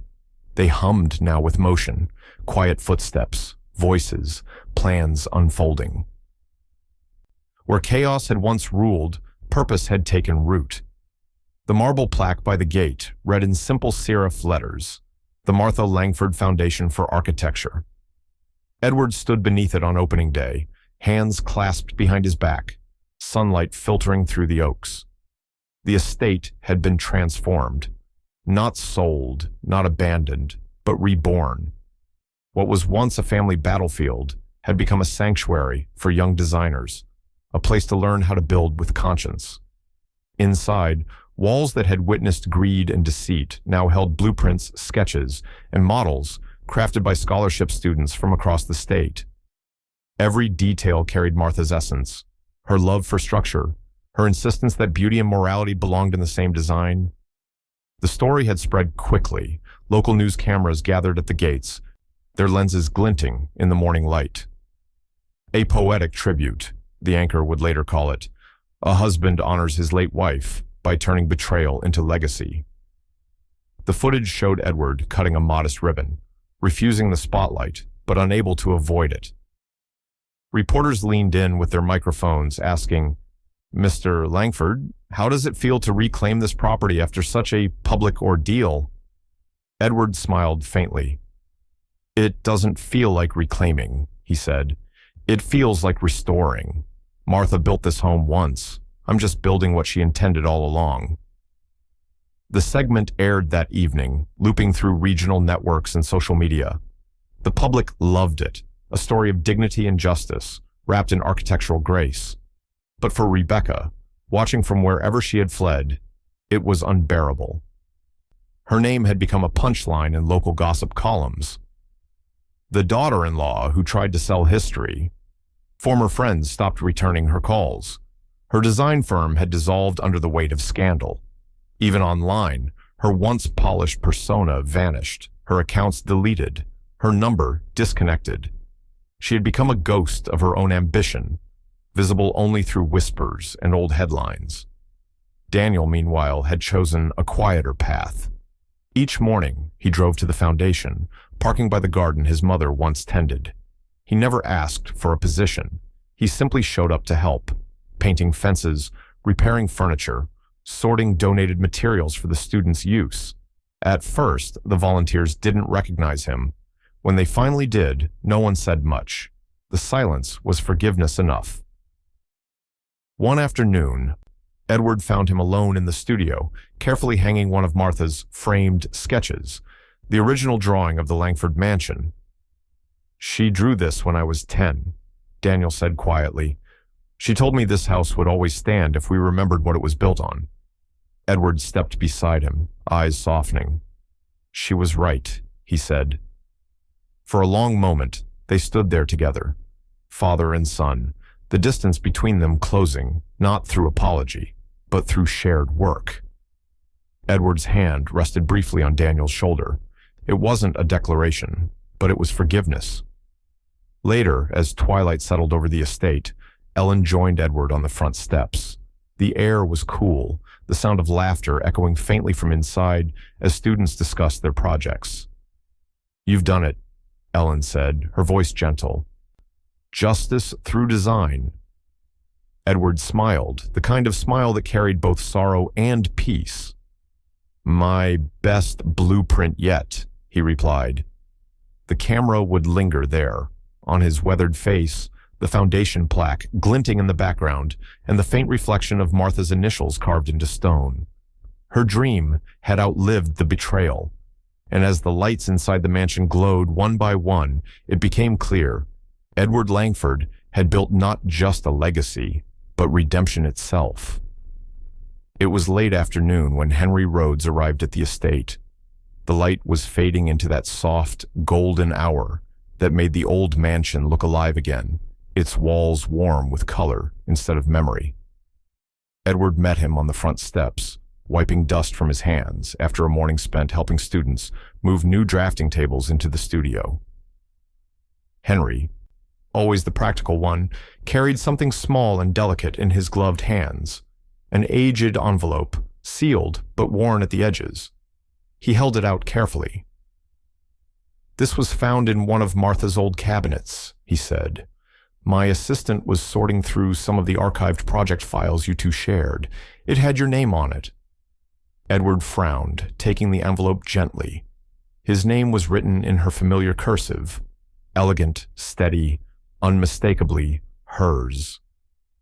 "After all this time," he murmured. Henry smiled faintly. "She was always 3 steps ahead of us, Ed. Maybe even now." They shared a quiet laugh, the kind that carried both warmth and weight. Henry clapped him once on the shoulder, then turned to leave. "I'll let you read it alone." Edward stood for a long moment, just holding the letter. The paper felt fragile, as if time itself might crumble it. He finally went inside, the creak of the old door echoing through the hall. In the study, the evening sun poured through the window, falling across the fireplace and the grand piano that hadn't been touched in weeks. Edward sat down at his desk and broke the seal. The faint scent of lavender rose as the flap came loose, the scent of her perfume lingering across decades. He unfolded the single page inside. Her handwriting was the same, calm, measured, every curve intentional. "My dearest Edward, if you're reading this, it means our family has reached the end of something, and perhaps the beginning of something else. I know how you love structure, how you believe every design must have symmetry. But life doesn't always draw clean lines. It bends, it shifts, it fails. If they fail you, don't fail them entirely. We are all built with cracks, and sometimes grace is the mortar that holds the walls together." The words blurred. Edward blinked rapidly, setting the paper down for a moment before continuing. "I trusted you to see what I could not stay to finish. You've always built homes. Now build peace. That's the real inheritance." He exhaled shakily, the edges of the paper trembling in his hands. "She still writes the last line," he whispered, his voice breaking on the edge of a laugh and a tear. The room felt fuller somehow, as if Martha herself stood near the window, smiling that quiet smile she always wore when he overthought things. He reached for the phone and called Ellen. "I want to create something new," he said simply. By week's end, the paperwork was ready.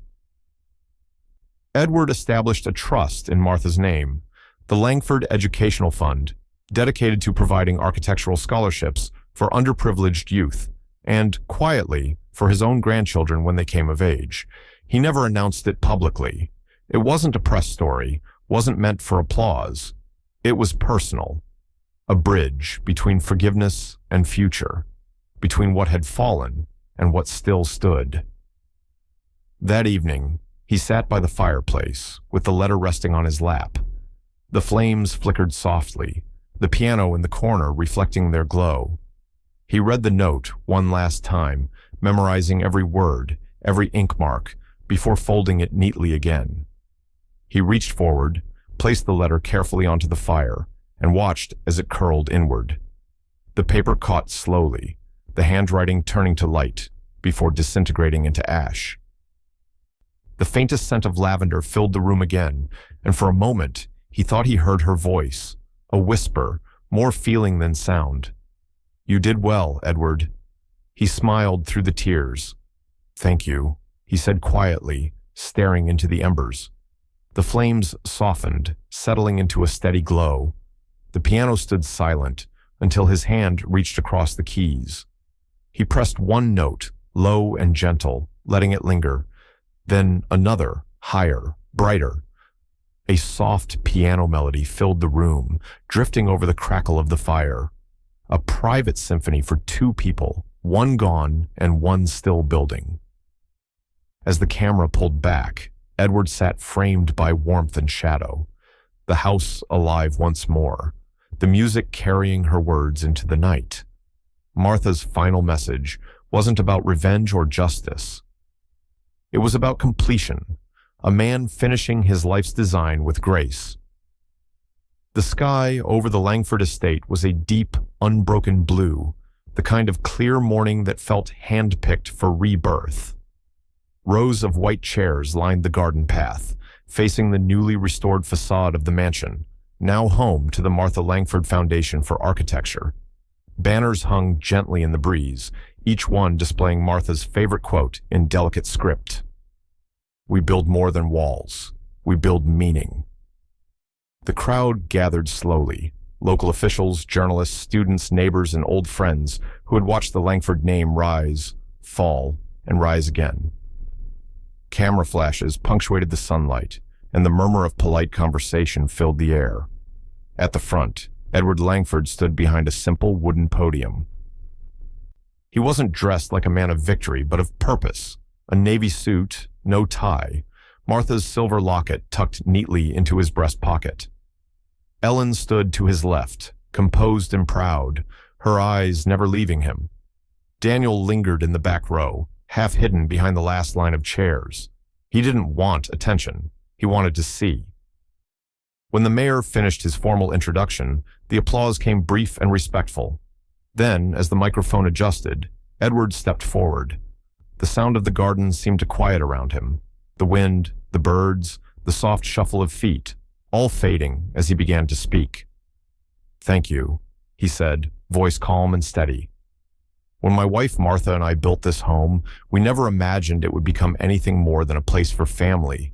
She saw beauty in structure, in form, in every corner touched by intention. And even after she was gone, her vision, her sense of purpose, kept building." He paused, eyes moving over the audience. Some faces smiled back. Others watched with reverent stillness. "Inheritance," he continued slowly, "isn't money. It's integrity. It's what remains when everything else is taken. It's the measure of what we choose to protect when no one is watching." The line landed softly, but it carried weight. Even the camera operators lowered their rigs slightly, caught by the honesty in his tone. Edward went on. "This foundation isn't about architecture alone. It's about the principles that guide creation, honesty, legacy, and compassion. My wife believed that every design should outlast its designer, that our true structures are the ones we build in people." He looked toward the front row, where Ellen sat quietly, her hand covering her mouth. She blinked back tears. He smiled faintly. "I wasn't always strong enough to understand that, but she was. She still is." Applause rose gently, not the kind that burst forth, but the kind that swelled slowly, layer by layer, as if the audience knew clapping too soon would break something fragile. From the back, Daniel's eyes glistened. For the first time in months, pride overtook shame. He saw his father not as the man who judged him, but as the one who'd steadied him, the one who had rebuilt without bitterness. He clapped last, long after the others stopped. Rebecca's chair in the second row remained empty, a silent marker of absence. No one spoke her name, but everyone noticed the space. Her silence hung heavier than any scandal ever had. As Edward stepped away from the podium, Ellen reached up to squeeze his hand. "You did it," she whispered. He nodded gently. "We did." The music began softly, strings and piano weaving through the hum of voices as people stood and mingled. The camera panned wide, catching the entire garden bathed in sunlight, the mansion towering behind like a monument, not of wealth, but redemption. Inside the main hall, a projector flickered to life. On the far wall, images of Martha filled the screen.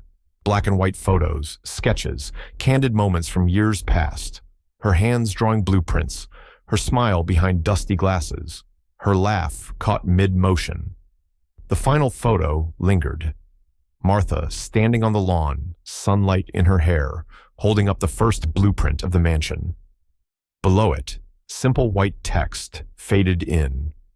Built with love. The music swelled, warm, cinematic, rising like closure itself. The audience stood in quiet awe as the final image dissolved into light. Edward remained at the edge of the crowd, his gaze fixed on her face, projected larger than life. His lips moved silently, forming a word no microphone caught. Always. Then he turned toward the door, stepping into the sunlight.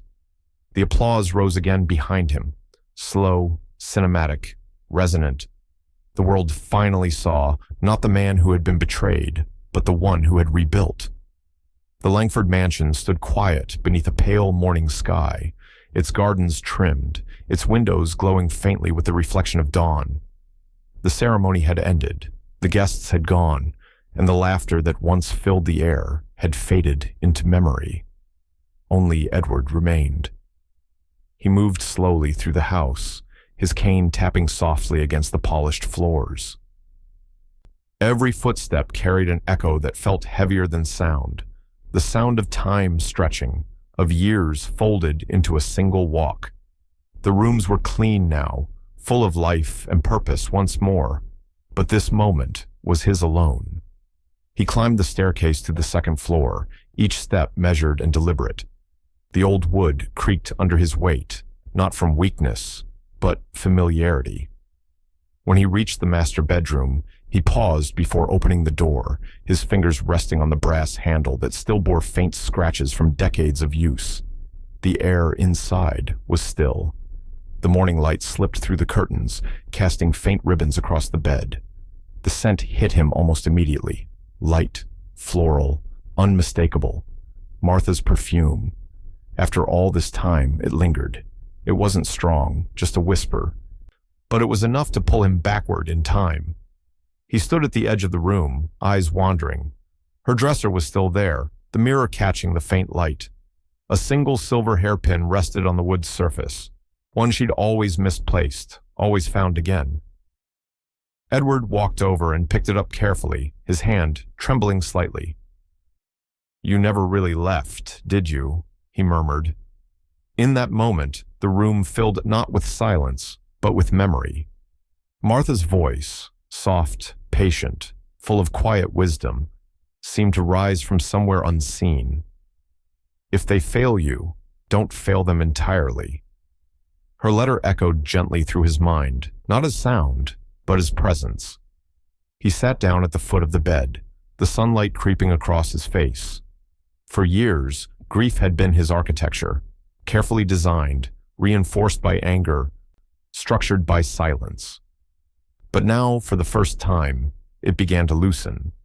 The camera of life would move slowly through the space, across the dresser, the framed photos, the slight indentation on her pillow that had never quite faded. On the nightstand, a photograph stood framed in worn wood. Edward and Martha, years younger, dancing barefoot on the lawn at sunset. She was laughing, head tilted back, his arm around her waist. He reached out, brushing the glass with his fingertips. The memory played in his head, her hair moving with the wind, the smell of summer, the sound of her heartbeat against his chest. That was the day she'd told him. "Buildings can be repaired, Edward. People just take longer." He closed his eyes. The grief he'd carried, sharp and cold for so long, began to shift into something softer, like rain turning to mist. His breath came slow and deep, and then he exhaled, long and deliberate, as if letting go of something he'd been holding far too tightly. The room seemed to breathe with him. Sunlight broke through the thin curtains, spilling warmth across the bedspread. Dust motes rose and turned in the air like tiny particles of light. The shadows retreated toward the corners, leaving only brightness. Simple, forgiving brightness. Edward leaned back slightly, his eyes half closed. "You protected us," he whispered, echoing the words he'd said in the courtroom weeks before. Only now they sounded different, not defiant, but grateful. The piano downstairs began to play faintly, the same soft melody he'd written after burning her letter.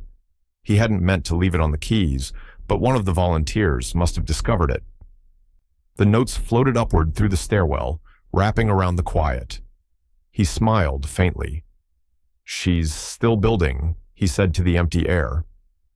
As the camera pulled back, the light continued to spread, touching the photograph, the mirror, the window frame. It lingered on Edward one last time as he sat there in the stillness, the weight of grief replaced by peace. Outside, the wind carried the faint sound of laughter, echoes from the students on the lawn below, beginning another day at the foundation. Life continuing. Inside, Edward rose slowly, taking one final look at the room. Then he turned toward the doorway, the sunlight outlining his figure as he stepped out. The camera lingered behind him, fixed on the now empty bedroom, the perfume still faint in the air. For the first time, the house didn't feel empty. It felt whole. It began, as downfalls often do, with denial. Rebecca Langford still carried herself as though the world owed her attention. Designer heels clicking against marble floors, tailored coats, the faint perfume of confidence that used to open every door. But now, when she entered a boardroom, people didn't lean in. They looked away. She'd rented a small office on the east side of the city. Glass walls, secondhand furniture, a logo for Langford Design Group printed hastily across the door. The firm had once been a symbol of her ambition, but this new version felt like a shadow of its past. Empty desks, phones that didn't ring, unpaid interns who quit before the week ended. Investors will come back, she told herself. They always do. But they didn't. One by one, her old clients declined meetings, emails went unanswered, former partners ghosted her. It wasn't just the scandal, it was her name. The Langford story had gone viral for all the wrong reasons, and in an industry built on reputation, hers had become poison. At first, she tried to fight it. She called old contacts, offered new deals, slashed her rates. "You know me," she said into her phone one night, pacing the small office. "This wasn't what it looked like. I was protecting assets." But on the other end of the line, there was only silence before a polite hang-up. By spring, her savings dwindled. Her accounts, once overflowing, were drained by fines, court fees, and debts. Her last investor pulled out after a newspaper published a follow-up headline, "Rebecca Langford's New Firm Struggles Under Old Scandal." It was poetic in a cruel way, a structure she'd designed herself, collapsing under the weight of its own foundation. She drove to Daniel's apartment one evening, parking outside for nearly 10 minutes before knocking. He opened the door cautiously. His face looked older but calmer, grounded. "I need your help," she said, skipping the pleasantries. "I'm rebuilding the firm. We can start over together. You're good with numbers. You can handle the accounts." He shook his head before she could finish. "Rebecca." "No." She blinked, stunned. "What do you mean, no?" "I'm done with this," he said simply. "With pretending, with chasing things that don't matter."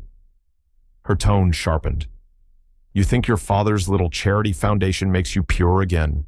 You think that changes what he did to us?"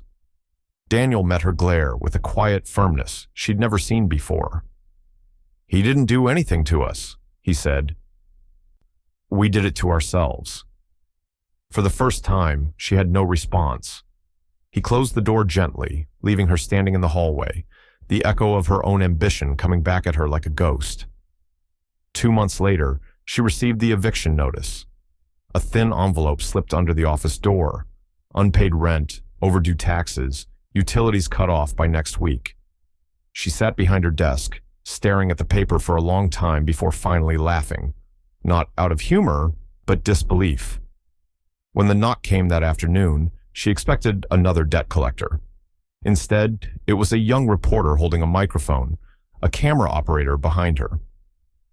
"Mrs. Langford," the reporter said cautiously, "I'm doing a story on the fallout from the Langford inheritance case. Would you be willing to comment?" Rebecca's eyes went cold. "Get off my property," she said, slamming the door before the woman could finish. The sound echoed through the small office, louder than she expected. For a moment, she stood perfectly still, breathing hard, hand trembling against the doorframe. Then she turned, her gaze falling on a dusty picture frame lying face down on a shelf. She picked it up. It was a family photo. Daniel as a child, Edward and Martha standing behind him, everyone smiling. She was in it too, years younger, radiant, believing she belonged among them. Her fingers brushed over the image, tracing Edward's face. Something flickered in her eyes. Not remorse exactly, but recognition. The kind that comes when truth stops fighting and simply settles in. She set the frame back down carefully, the glass cracked across the middle. Outside, the city kept moving, cars passing, voices rising, life carrying on without her. Inside, Rebecca Langford sat in the dim light of her failed empire, surrounded by silence, cold, still, human. The sound of hammers and saws filled the air, not the polished hum of a luxury development, but the honest rhythm of labor. Daniel Langford stood beneath the morning sun, blueprints rolled under his arm, dust coating his boots. The Veterans Housing Project stretched before him, rows of modest homes being rebuilt from forgotten lots on the edge of the city. It wasn't glamorous. There were no television crews, no plaques with his name. But that was exactly why he was there. He wiped sweat from his forehead as one of the older veterans approached. A man with kind eyes and a prosthetic arm, nodding in approval. "You're the architect?" he asked. Daniel smiled faintly. "Trying to be again." The man chuckled. "You look like you've been through worse than drywall." Daniel laughed, the first real laugh he'd had in months. "You have no idea." By late afternoon, a familiar car pulled up near the work site. Edward's dark sedan, dust gathering on the wheels. He stepped out slowly, leaning slightly on his cane, surveying the progress. The workers nodded respectfully as he passed. When he reached his son, he didn't say anything right away. He just watched him, sleeves rolled, shirt stained, kneeling beside a foundation outline drawn in chalk. "You drew this one by hand," Edward observed. Daniel nodded. Didn't feel right to use software for something this human. Edward smiled faintly, lowering himself onto a nearby bench. Martha would have liked that answer. The two sat in silence for a while, listening to the noise of saws and laughter in the distance. Finally, Edward spoke, his voice steady. "You know, legacy isn't walls, Daniel. It's values. The things we build when no one's watching." Daniel looked down at his hands, calloused, rough from work. "You always said that," he murmured. "I just never listened." "You had to lose the noise first," Edward replied. "That's how we all learn." Daniel glanced toward the horizon, where the sun was beginning to drop behind the half-built houses. "I thought success meant control. I thought I could make Mom proud by being bigger than you." He shook his head, voice breaking slightly. "But I was blind. I thought I knew better." Edward turned toward him, the expression on his face soft. Not pride, not pity, but something deeper. "We all go blind for a while," he said. "The trick is finding light again." Daniel's throat tightened. "I don't deserve this second chance." Edward reached out and rested a hand on his shoulder. "You're building it," he said simply. That was when it happened. The dam breaking. Daniel's composure crumbled as tears came quietly, his voice a whisper. "I was blind, Dad. I let her destroy everything, and I didn't stop her. I hurt you. I betrayed everything you taught me." Edward said nothing. He didn't need to. He just moved closer, wrapping an arm around his son in a slow, deliberate embrace. Daniel leaned into him, shoulders shaking, the years of pride and guilt melting into something raw and clean. The camera of memory would linger there, 2 generations framed in the orange glow of the setting sun, surrounded by the noise of construction and renewal. When Daniel finally pulled back, his face was wet, but his eyes were steady. "I want to finish these houses," he said. "Not for recognition, just to do something right." Edward nodded. "Then you already are." As the light deepened, Daniel returned to his plans, sketching with renewed focus. Edward watched him for a while, then stood, his silhouette outlined by the glow. In that moment, something invisible but powerful passed between them. Forgiveness, earned not through words, but through work. When Edward walked back to his car, he paused one last time to look at his son, the same boy who'd once drawn crooked lines in Martha's studio. Now those lines had found shape again. The camera faded slowly, from the open field to the sound of laughter to the warm hum of a foundation being built, not just of concrete, but of redemption. The Langford name was finally restoring itself, one brick, one heartbeat at a time. The morning began in silence, not the heavy silence of grief, but the soft kind, gentle, forgiving, like a house that had finally exhaled. The sun climbed slowly over the Virginia hills, its light spilling through thin clouds in pale gold ribbons. Edward Langford stood at the edge of the cemetery, hands in his coat pockets, a neatly rolled blueprint tucked beneath his arm. 1 year. That's how long it had been since the day he'd lowered Martha's casket into the earth and promised her he'd protect what they'd built, even from their own blood. He'd kept that promise, though it had nearly broken him. The path to her grave was familiar now, the gravel crunching beneath his shoes. The cemetery was quiet except for the whisper of wind through the trees and the faint call of a mourning dove somewhere in the distance. Each step carried both weight and release. When he reached her headstone, he stopped. It was simple, elegant, exactly as she'd designed it before she passed. Martha Elizabeth Langford, architect, wife, builder of homes. Beneath that, a single line Edward had added, "Her legacy stands." He smiled faintly. "Still arguing with me about the wording, aren't you?" he said softly. "You always hated sentimental inscriptions."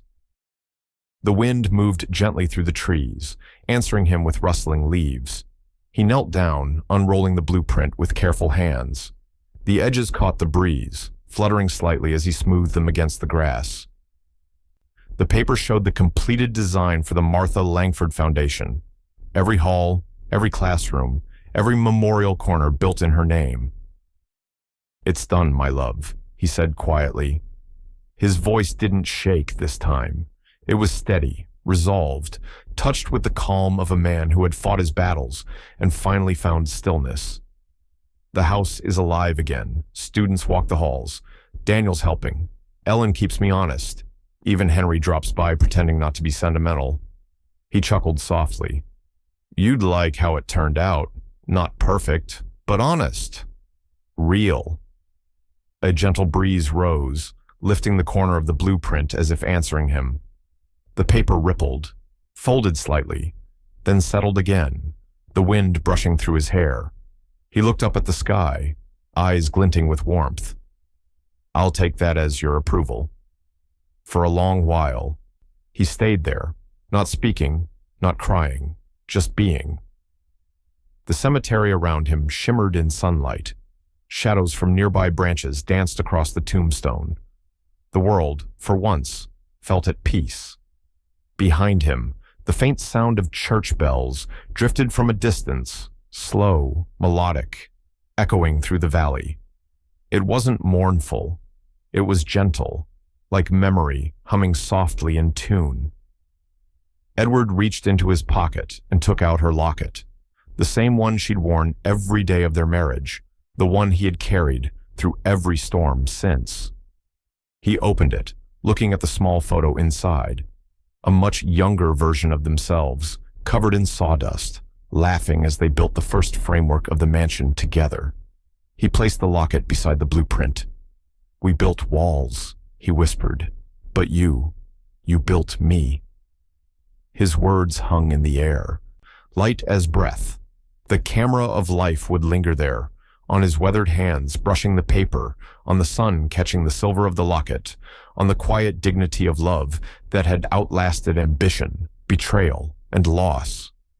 Then, a sudden gust lifted the edge of the blueprint again, this time higher, unfurling it across the grass. Edward reached out to stop it, but paused halfway, watching instead as the breeze spread it open. The sunlight passed through the thin paper, illuminating the delicate lines of her design like veins of light. It was as if the earth itself had chosen to read her work one last time. A faint choral instrumental swelled, distant, wordless, angelic. The kind of music that doesn't need lyrics because the emotion already speaks. The sound blended with the wind and the rustle of trees, wrapping around him like a quiet benediction. Edward straightened slowly, brushing dust from his coat. His face softened, the grief in his eyes replaced by quiet pride. He looked down at the grave one final time. "I think," he said, "we finally finished the blueprint." The breeze moved once more, tugging lightly at his sleeve as if agreeing. He smiled, eyes wet but calm. "Thank you," he whispered. As he turned to leave, the camera pulled back, the frame widening until Edward was a lone figure walking through sunlight toward the gate, the paper glinting faintly behind him on the grass. The wind carried the faintest whisper of her voice. "Keep building." The music swelled softly, lingering just long enough for the heart to hold it, and then silence. The studio lights glowed softly, casting a warm halo around Edward Langford's silver hair. The air inside the small recording room felt calm, controlled, yet underneath it, there was weight. 1 year of quiet rebuilding had turned him from a figure of scandal into something else entirely, a symbol. Across from him sat Claire Donovan, a journalist known for her steady poise and sharp questions. The cameras were ready, microphones blinking red.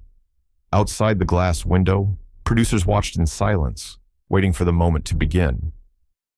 Claire leaned forward slightly.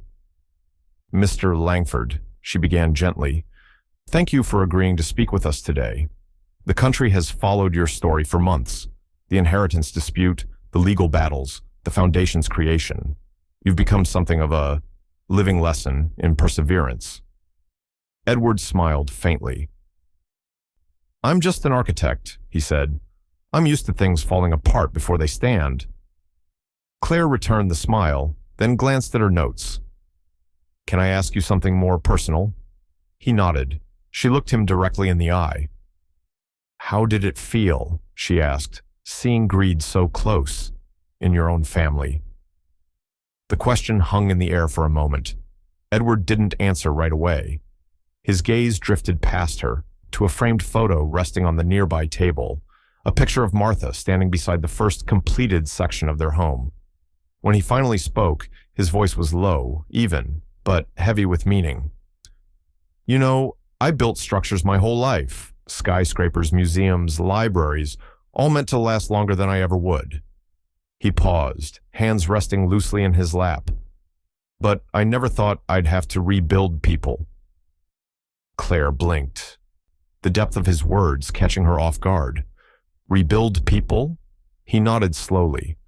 "My son, myself, the meaning of family. We forgot what strength really was, not in walls or wealth, but in decency. I thought you could design life the way you design a house, but you can't. People are messy. They crack in unexpected places." Claire looked down briefly, then met his eyes again. "And yet, you managed to restore what was broken." Edward tilted his head slightly. "I didn't restore it. I learned to live with the cracks." A hush fell over the room. The crew behind the glass exchanged glances, but no one interrupted. Claire let a few seconds pass before continuing. "Forgive me for being direct," she said softly. "But after everything that happened, the betrayal, the lawsuits, the losses, do you feel like you won?" The corner of Edward's mouth lifted, just enough to form the smallest smile. "No," he said. "She did." Claire hesitated. "Your wife?" He nodded once. The silence that followed wasn't empty. It was reverent. Edward turned slightly in his chair and gestured to the portrait behind him, Martha's portrait, painted years earlier by one of her students. It had been borrowed from the foundation for the interview. The artist had captured her mid-laugh, blueprints in her hand, sunlight spilling across her face. "She saw further than any of us," Edward said quietly. "She left the rules. I just followed them." Claire's expression softened. "You speak of her as though she's still directing things."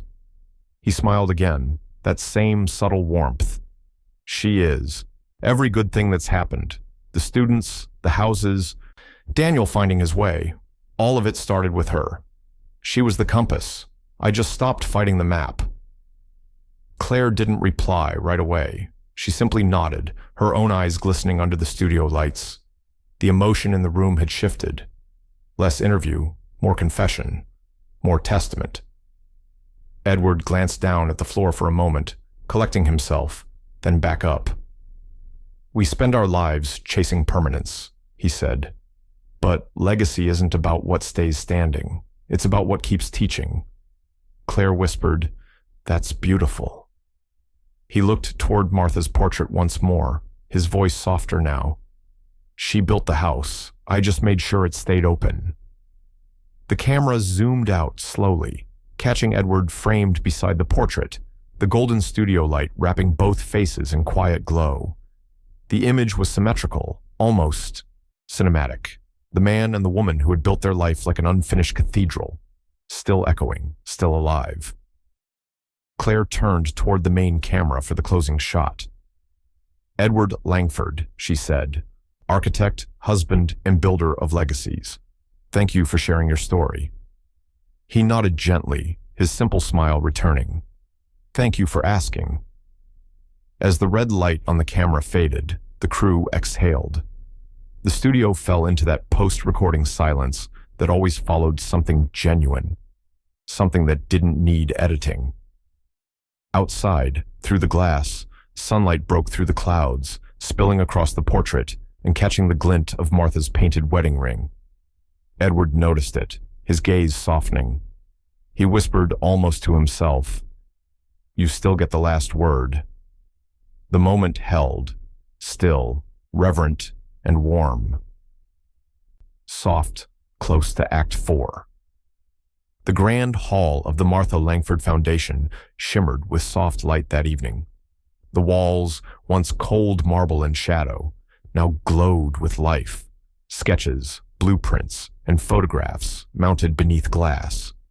Each piece told part of a story that had been hidden behind grief and scandal. Tonight, that story was finally whole. Guests moved through the exhibit slowly, their voices hushed, as though walking through a sacred place. Architects, students, city officials, people from every corner of the community had come to honor Martha Langford, not as the widow of a scandal or the name on a plaque, but as the artist who had shaped a generation's understanding of architecture as empathy. At the center of the room stood a series of framed sketches, the evolution of the Langford mansion itself. Each drawing carried her handwriting in the margins, notes like, "Add light where conversation happens," and "Structure must always protect heart." People lingered on those words, their expressions softened by quiet awe. Daniel stood near the front display, hands folded behind his back, guiding visitors through his mother's timeline. He had spent months curating it, piecing together her journey from her first student project to her final designs. Every detail, the faded ink, the tear in an old page, the pencil smudge beside a window sketch, spoke of her meticulous care. He turned as his father approached. Edward looked older now, but peaceful, dressed in a dark suit with Martha's locket around his neck. Daniel smiled faintly. I tried to show the woman behind the work, he said. Edward's gaze swept the walls, his eyes glistening. You did more than that, he said softly. You showed her soul. Across the room, Henry Rhodes stood at the podium, adjusting his tie before tapping the microphone. The low hum of conversation dimmed instantly. Ladies and gentlemen, he began, voice echoing against the vaulted ceiling. We're here tonight to honor not just an architect, but a human blueprint. He paused, smiling toward Edward. Martha Langford didn't just draw buildings. She designed spaces that made people better. She believed that every line could serve kindness. A murmur of agreement rippled through the crowd. Henry continued, his tone reverent. In a world obsessed with glass towers and profit margins, Martha left us something rarer, blueprints for kindness. The words hung in the air, heavy and luminous. Edward's chest tightened as he listened. Pride mixed with grief, and for a fleeting second, he wanted to turn and speak to her, to tell her that people finally understood.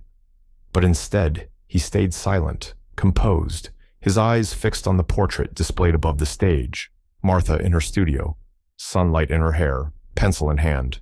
Applause rose, slow and genuine. Henry stepped aside, gesturing towards Edward, but he shook his head.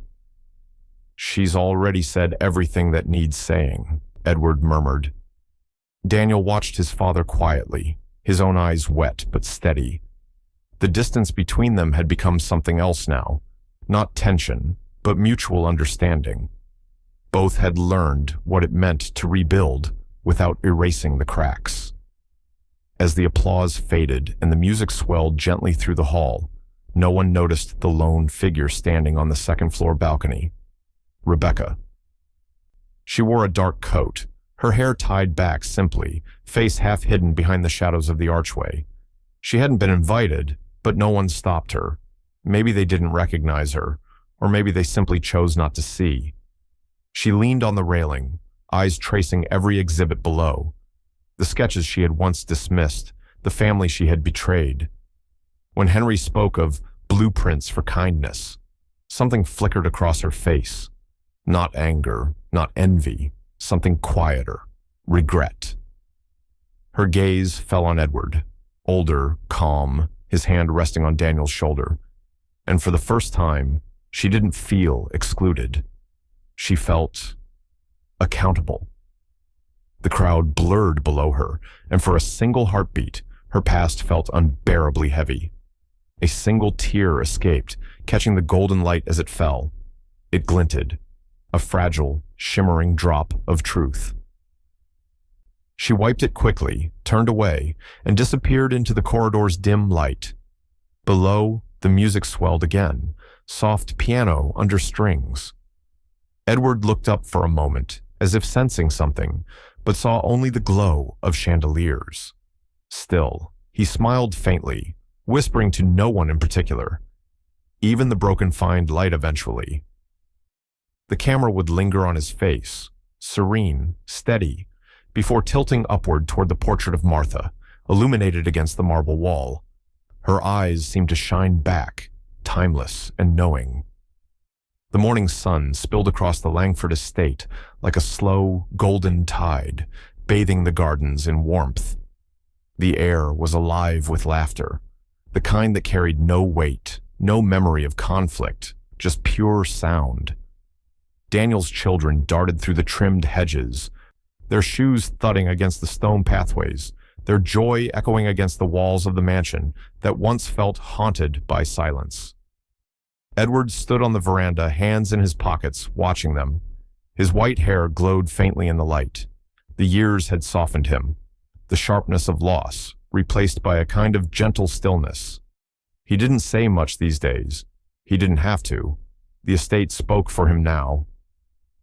"Grandpa," one of the twins shouted, a girl with bright eyes and the same restless curiosity Martha once had. She ran up the steps, breathless. "Did you build this?" Edward looked down at her, smiling faintly. The question hit deeper than she could ever know. "We built it together," he said. The child tilted her head, puzzled. "Who's we?" He knelt down slowly, his knees protesting slightly. "Your grandmother and I," he said. "She drew the plans, and I made sure they stood." The girl grinned, spinning around to take in the garden, as if seeing it for the first time. "Then she must have been amazing." "She was," Edward replied softly. "Still is." In the distance, Daniel watched from near the fountain. He'd rebuilt more than a career. He'd rebuilt himself. The lines around his eyes spoke of labor and humility, of lessons learned the hard way. Seeing his children play where once only tension had lived filled him with something close to reverence.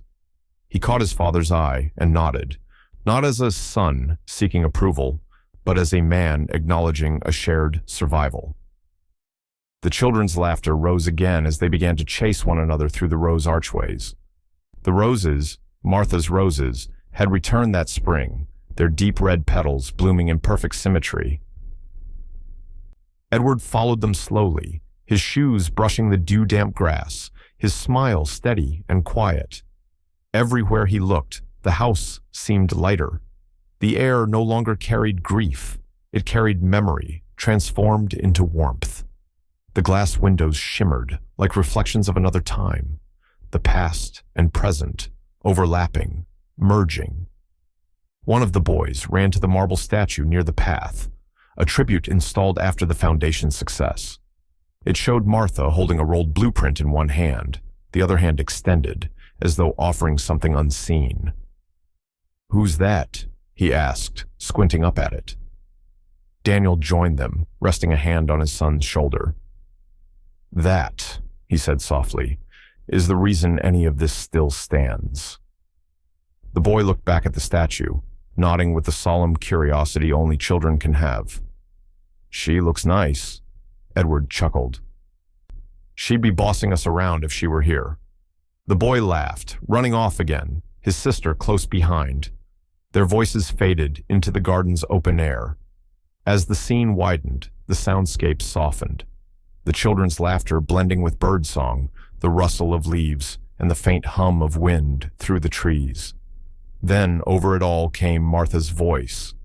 Not loud, not ghostly, just there, gentle, familiar. "Keep building." The words echoed softly, carried by the breeze across the lawn. Edward's eyes lifted toward the horizon, where sunlight spilled over the trees like a slow dawn. He didn't move, didn't speak, just listened. The message wasn't new. It was the same one she'd left in every letter, every note, every drawing she'd ever made.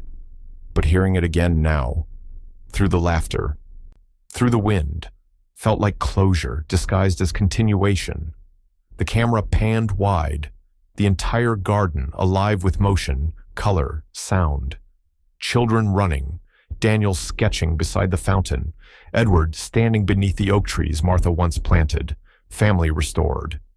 The mansion behind them gleamed in the light, not as a monument to wealth, but as proof that even after betrayal, something pure could still grow. The shot lingered, sunlight flaring across the lens, laughter dissolving into the quiet hum of life. And somewhere in that brightness, for just a heartbeat, the faintest outline of Martha's reflection appeared in a window, smiling, watching. The afternoon light slanted through the tall windows of Edward Langford's study, painting golden stripes across the oak table. The air smelled faintly of paper, cedar, and the faint tang of ink. The house, once a stage for conflict, had settled into quiet rhythm, a heartbeat of peace beneath its walls. Ellen Pierce sat across from him, a leather folder resting between them. Her posture was still perfectly professional, but there was something softer in her expression now. The ease that comes when a long war has finally ended. She opened the folder, revealing neatly stacked documents, each page marked with her precise handwriting. "The final quarterly report," she said, sliding a summary toward him. "The foundation's thriving, Edward. Enrollments doubled this year. The Veterans Project expansion is fully funded. Donations keep pouring in from the East Coast and overseas." Edward took the paper, adjusting his glasses. His hands, Those same hands that once designed skylines and held his wife's letters, traced the figures slowly. Every column told a story of continuation, not conquest. He smiled faintly. "It seems Martha's still drawing the plans," he said. Ellen returned the smile. "And you've built them exactly as she would have?" He nodded, setting the page aside. "No," he said after a pause. "Not exactly. I made sure the next builder could change them." Ellen tilted her head slightly. "Meaning?" He reached for the final document she'd placed before him, a legal transfer form bearing his name in bold print. Across from it, an empty line waited for a new signature. Daniel's. Edward took the pen and turned it slowly in his fingers. "It's time," he said quietly. "You're sure?" Ellen asked. He looked up at her, his eyes clear and steady. "I built the base," he said. "He'll raise the roof." Ellen leaned back, absorbing the words. There was pride in them, but also peace. The kind of peace that comes when a man finally knows where the story ends, and where it no longer needs him to hold the pen. The clock on the wall ticked softly, marking the moment as Edward signed his name with deliberate grace. The sound of the pen scratching the paper was delicate, final, almost musical. He set it down, exhaling as though releasing something he'd been carrying for decades. Ellen collected the folder carefully, closing it with quiet reverence. "So," she said, her voice gentler now, "you're done." Edward looked out the window before answering. The view stretched over the estate gardens, Daniel walking the path with his children, sunlight flashing against their laughter. The roses Martha planted were in full bloom, their scent carried faintly through the open window. He smiled, not the proud smile of a victor, but the serene one of a man who finally understood the blueprint of his own life. "No," he said softly, "just complete." Ellen studied him for a moment, her eyes warm, admiring. "You know," she said, "I've spent my career finalizing trust documents for people who never trusted anyone. But you built your legacy on faith." He chuckled under his breath. "Faith and blueprints," he said. "Martha would tell you both require precision." They shared a quiet laugh, the kind that comes not from humor, but from shared survival. Ellen rose, tucking the folder under her arm. She hesitated at the doorway, glancing back. "You know," she said, "for all her planning, I think Martha would have been proud of the improvisations." Edward looked up from the table, that old spark of wit returning to his eyes. "She always said my best designs came from her mistakes." Ellen smiled warmly. "That's marriage," she said. As she left, the study fell into a peaceful hush once more. Edward sat back in his chair, gazing at the signed papers. They glowed faintly in the light, symbols not of endings, but of transfer, of trust, continuing its quiet rhythm. Through the window, he could see Daniel looking up toward the house. Their eyes met from across the lawn. Edward lifted a hand in silent acknowledgement. Daniel smiled, nodding once, before turning back toward his children. The sun dipped lower, stretching the shadows long and golden. Edward leaned back, closing his eyes briefly. For the first time, the word final didn't sound like finished. It sounded like peace. The night was still when Edward sat at his desk, a single lamp casting a warm pool of light over the paper before him. Outside, the trees swayed gently, their shadows flickering against the window pane. His handwriting, once firm, now slightly unsteady, filled the page with deliberate care. He didn't write often anymore. Most things could be said through work, through the quiet rhythms of the foundation, through the laughter of family that had found its way back to him. But tonight, words were needed, not for closure, but for release. He paused, the pen hovering just above the paper, and then began. "Rebecca, forgiveness isn't inheritance. It's freedom. We've both carried too much weight. I won't carry hate any longer, and I hope you won't either." There's still time to build something good, even from broken ground. E.L. He set the pen down and folded the note neatly, sliding it into a plain envelope. No return address, no signature beyond his initials. Beside it, he placed a small check. Nothing extravagant, just enough for a modest new beginning. The gesture wasn't pity, it was permission. He sealed the envelope, exhaled softly, and slipped it into a larger one, marked simply with her name. "Not inheritance," he murmured, "just peace." The next morning, Ellen dropped the letter into the postal slot for him. She didn't ask questions. She'd learned by now that some acts of justice were quieter than any verdict. Across town, Rebecca Langford lived in a small apartment above a hardware store. The walls were bare except for a single framed photo, a younger version of herself standing beside Daniel, back when ambition still looked like confidence instead of armor. She'd learned to live quietly now. A coffee pot, a few bills stacked on the counter, silence where noise used to be. When the envelope arrived 2 days later, she almost didn't open it. It had no sender, no markings, nothing official. But something about the simplicity of it, the faint, deliberate penmanship, drew her in. She tore it open carefully, unfolding the note first. Her breath caught on the first line. Forgiveness isn't inheritance. It's freedom. The words struck harder than she expected. She read them again, slower this time, tracing the letters with her fingertips. There was no accusation, no bitterness, only grace. The kind she had never extended to anyone, least of all herself. She blinked rapidly, but the tears came anyway, uninvited. They slipped down her cheeks and onto the paper, smudging the ink slightly. When she noticed the check tucked inside, she stared at it for a long while, enough to start over, not enough to forget. She folded the note back along its creases and pressed it to her chest. "You still surprise me," she whispered. That night, she sat at her small kitchen table, the letter beside her, the city lights flickering through the window. She didn't sleep.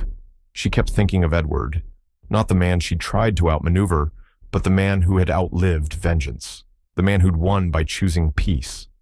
And somewhere in the stillness of that room, she heard Martha's voice again, not a haunting, but a memory.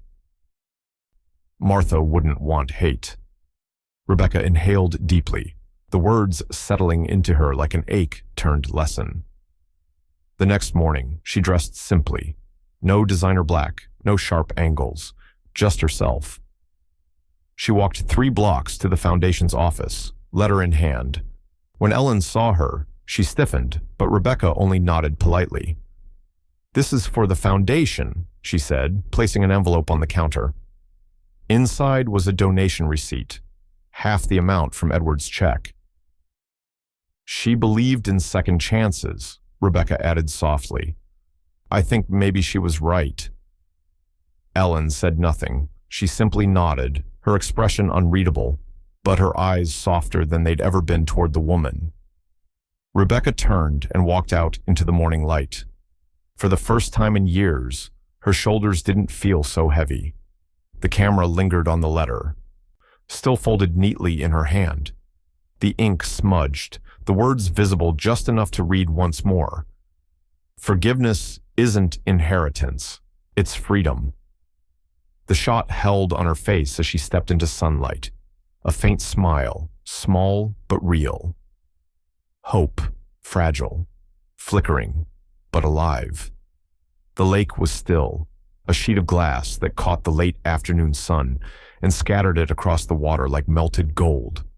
The cabin stood at the edge of the trees, small and quiet, its cedar panels weathered from years of Martha's summers, spent there sketching, reading, and laughing. Now it belonged to silence. Edward Langford sat at the wooden table by the window, sleeves rolled up, his hands tracing the miniature beams of the small bridge he was building, not a structure of necessity, but of memory. The model stretched delicately between 2 platforms, every joint aligned with the precision of a man who still found peace in measured angles. He worked slowly, his movements patient, almost meditative. Sawdust dusted his forearms like fine sand. The soft creak of the cabin wood and the occasional rustle of wind through pine branches were the only sounds. The bridge wasn't grand, just a scaled-down version of one he and Martha had dreamed of designing together for a park near the city. They never built it. Life had rushed on. But here, in the quiet of his retirement, he was finishing it, not for a client, but for her. He set down his tools and gazed out at the lake. The sunlight stretched long across the surface, its reflection shimmering like breath. From the gravel path behind the cabin came the sound of tires crunching slowly. Edward didn't turn right away. He recognized that rhythm, deliberate, unhurried. Henry Rhodes emerged from the tree line carrying 2 fishing rods and a familiar half-smile. "You really can't sit still, can you?" he said. Edward chuckled softly. "Stillness isn't the same as peace." Henry placed the rods against the railing, glancing at the bridge model. "Still working?" Edward looked down at it, running a thumb over one of the beams. "Still healing," he replied. Henry nodded, the weight of that truth sinking between them. They'd both lived long enough to understand that some wounds don't scar. They simply fade into the rhythm of who you become. "Thought I'd drag you out on the lake," Henry said, opening the cooler he'd brought. "Got sandwiches, thermos, and no reason to talk about legacy or endowments." Edward smiled.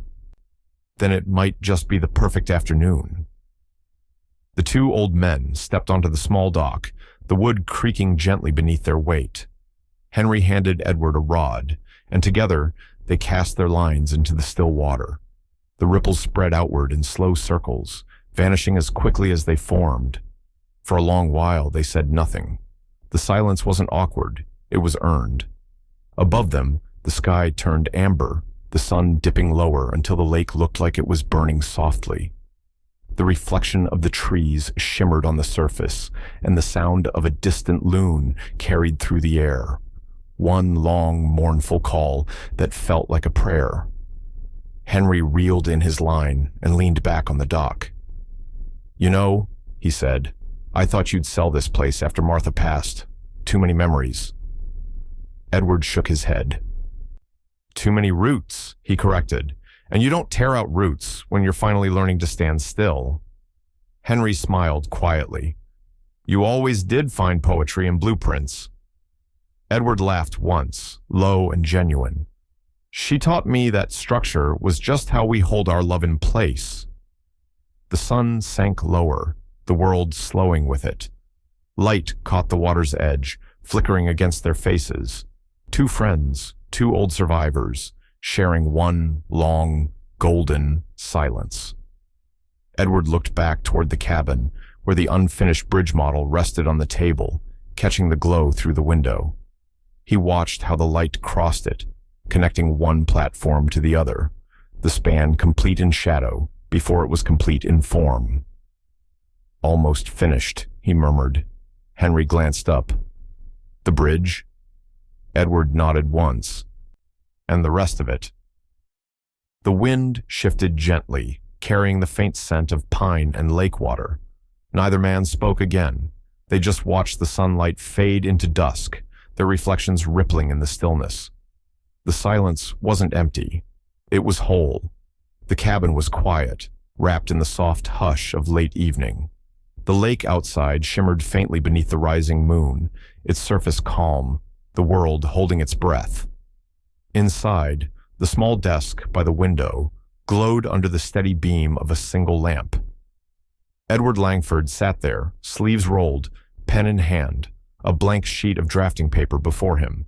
He hadn't drawn in months, not since finishing the model bridge, not since Daniel took over the foundation. But tonight, the urge had come suddenly, quiet, insistent, familiar. The kind of urge that felt less like inspiration and more like calling. He adjusted the ruler, took a slow breath, and began to draw. The first line came easily, confident, measured. Then another, softer, curved. His movements were slower now, but deliberate, every stroke carrying the precision of memory. The paper filled gradually with a simple, elegant design, a foundation sketch, minimal and balanced. But at its center, he began something new. Two intersecting arcs, looping into one another like a pair of intertwined hearts. Not decorative, not sentimental, structural. A design that could hold the weight of everything above it.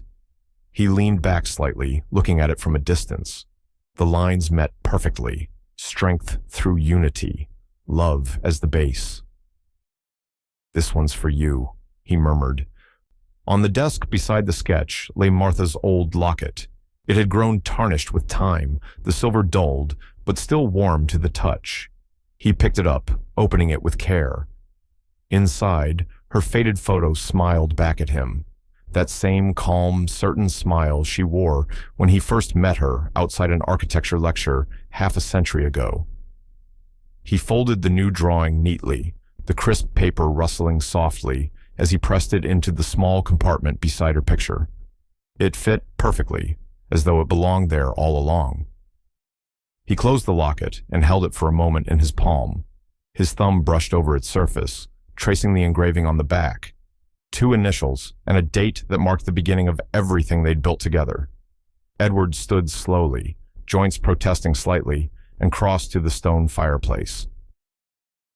The mantel above it was lined with simple things. A photograph of the family at the foundation's opening, Daniel's first blueprint, a small rose carved from wood by one of the grandchildren. No trophies, no awards, just reminders. He set the locket gently on the center of the mantel, between 2 candles that burned low. The light caught the silver surface, making it glimmer faintly. He stood there for a moment, head bowed. The house was quiet, no wind, no voices, just the slow rhythm of his breathing. "Now," he whispered. It wasn't goodbye, it wasn't farewell, it was permission. The kind that comes when a man has finally finished the last page of his design and can step away without fear it will collapse. He turned slightly, looking toward the wall across the room, his blueprint wall, as Martha used to call it. It was covered edge to edge with sketches from throughout their lives, the mansion, the first house they'd ever bought, the foundation, even the children's rough drawings from years ago. Every blueprint was connected, forming a tapestry of their shared years, the architecture of a lifetime. The camera would pan slowly across it now, following the sequence from the oldest to the newest, from lines of youth to lines of legacy. The final one, tonight's sketch of intertwined hearts, shimmered faintly on the paper still resting on the desk, the ink drying under the lamplight. The music began, soft piano, then a slow swell of orchestral strings. No grand finale, no crescendo, just the quiet resolve of a completed life. Edward stepped back toward the window, his silhouette framed against the fading blue of the lake beyond. He exhaled once, deeply, a small smile touching his lips. The scene held there, his reflection merging with the night, before fading slowly into black. On the screen, in quiet white letters, the final words appeared: "Inheritance ends. Legacy begins." The piano lingered one last note, clean, resonant, full of peace, and then silence.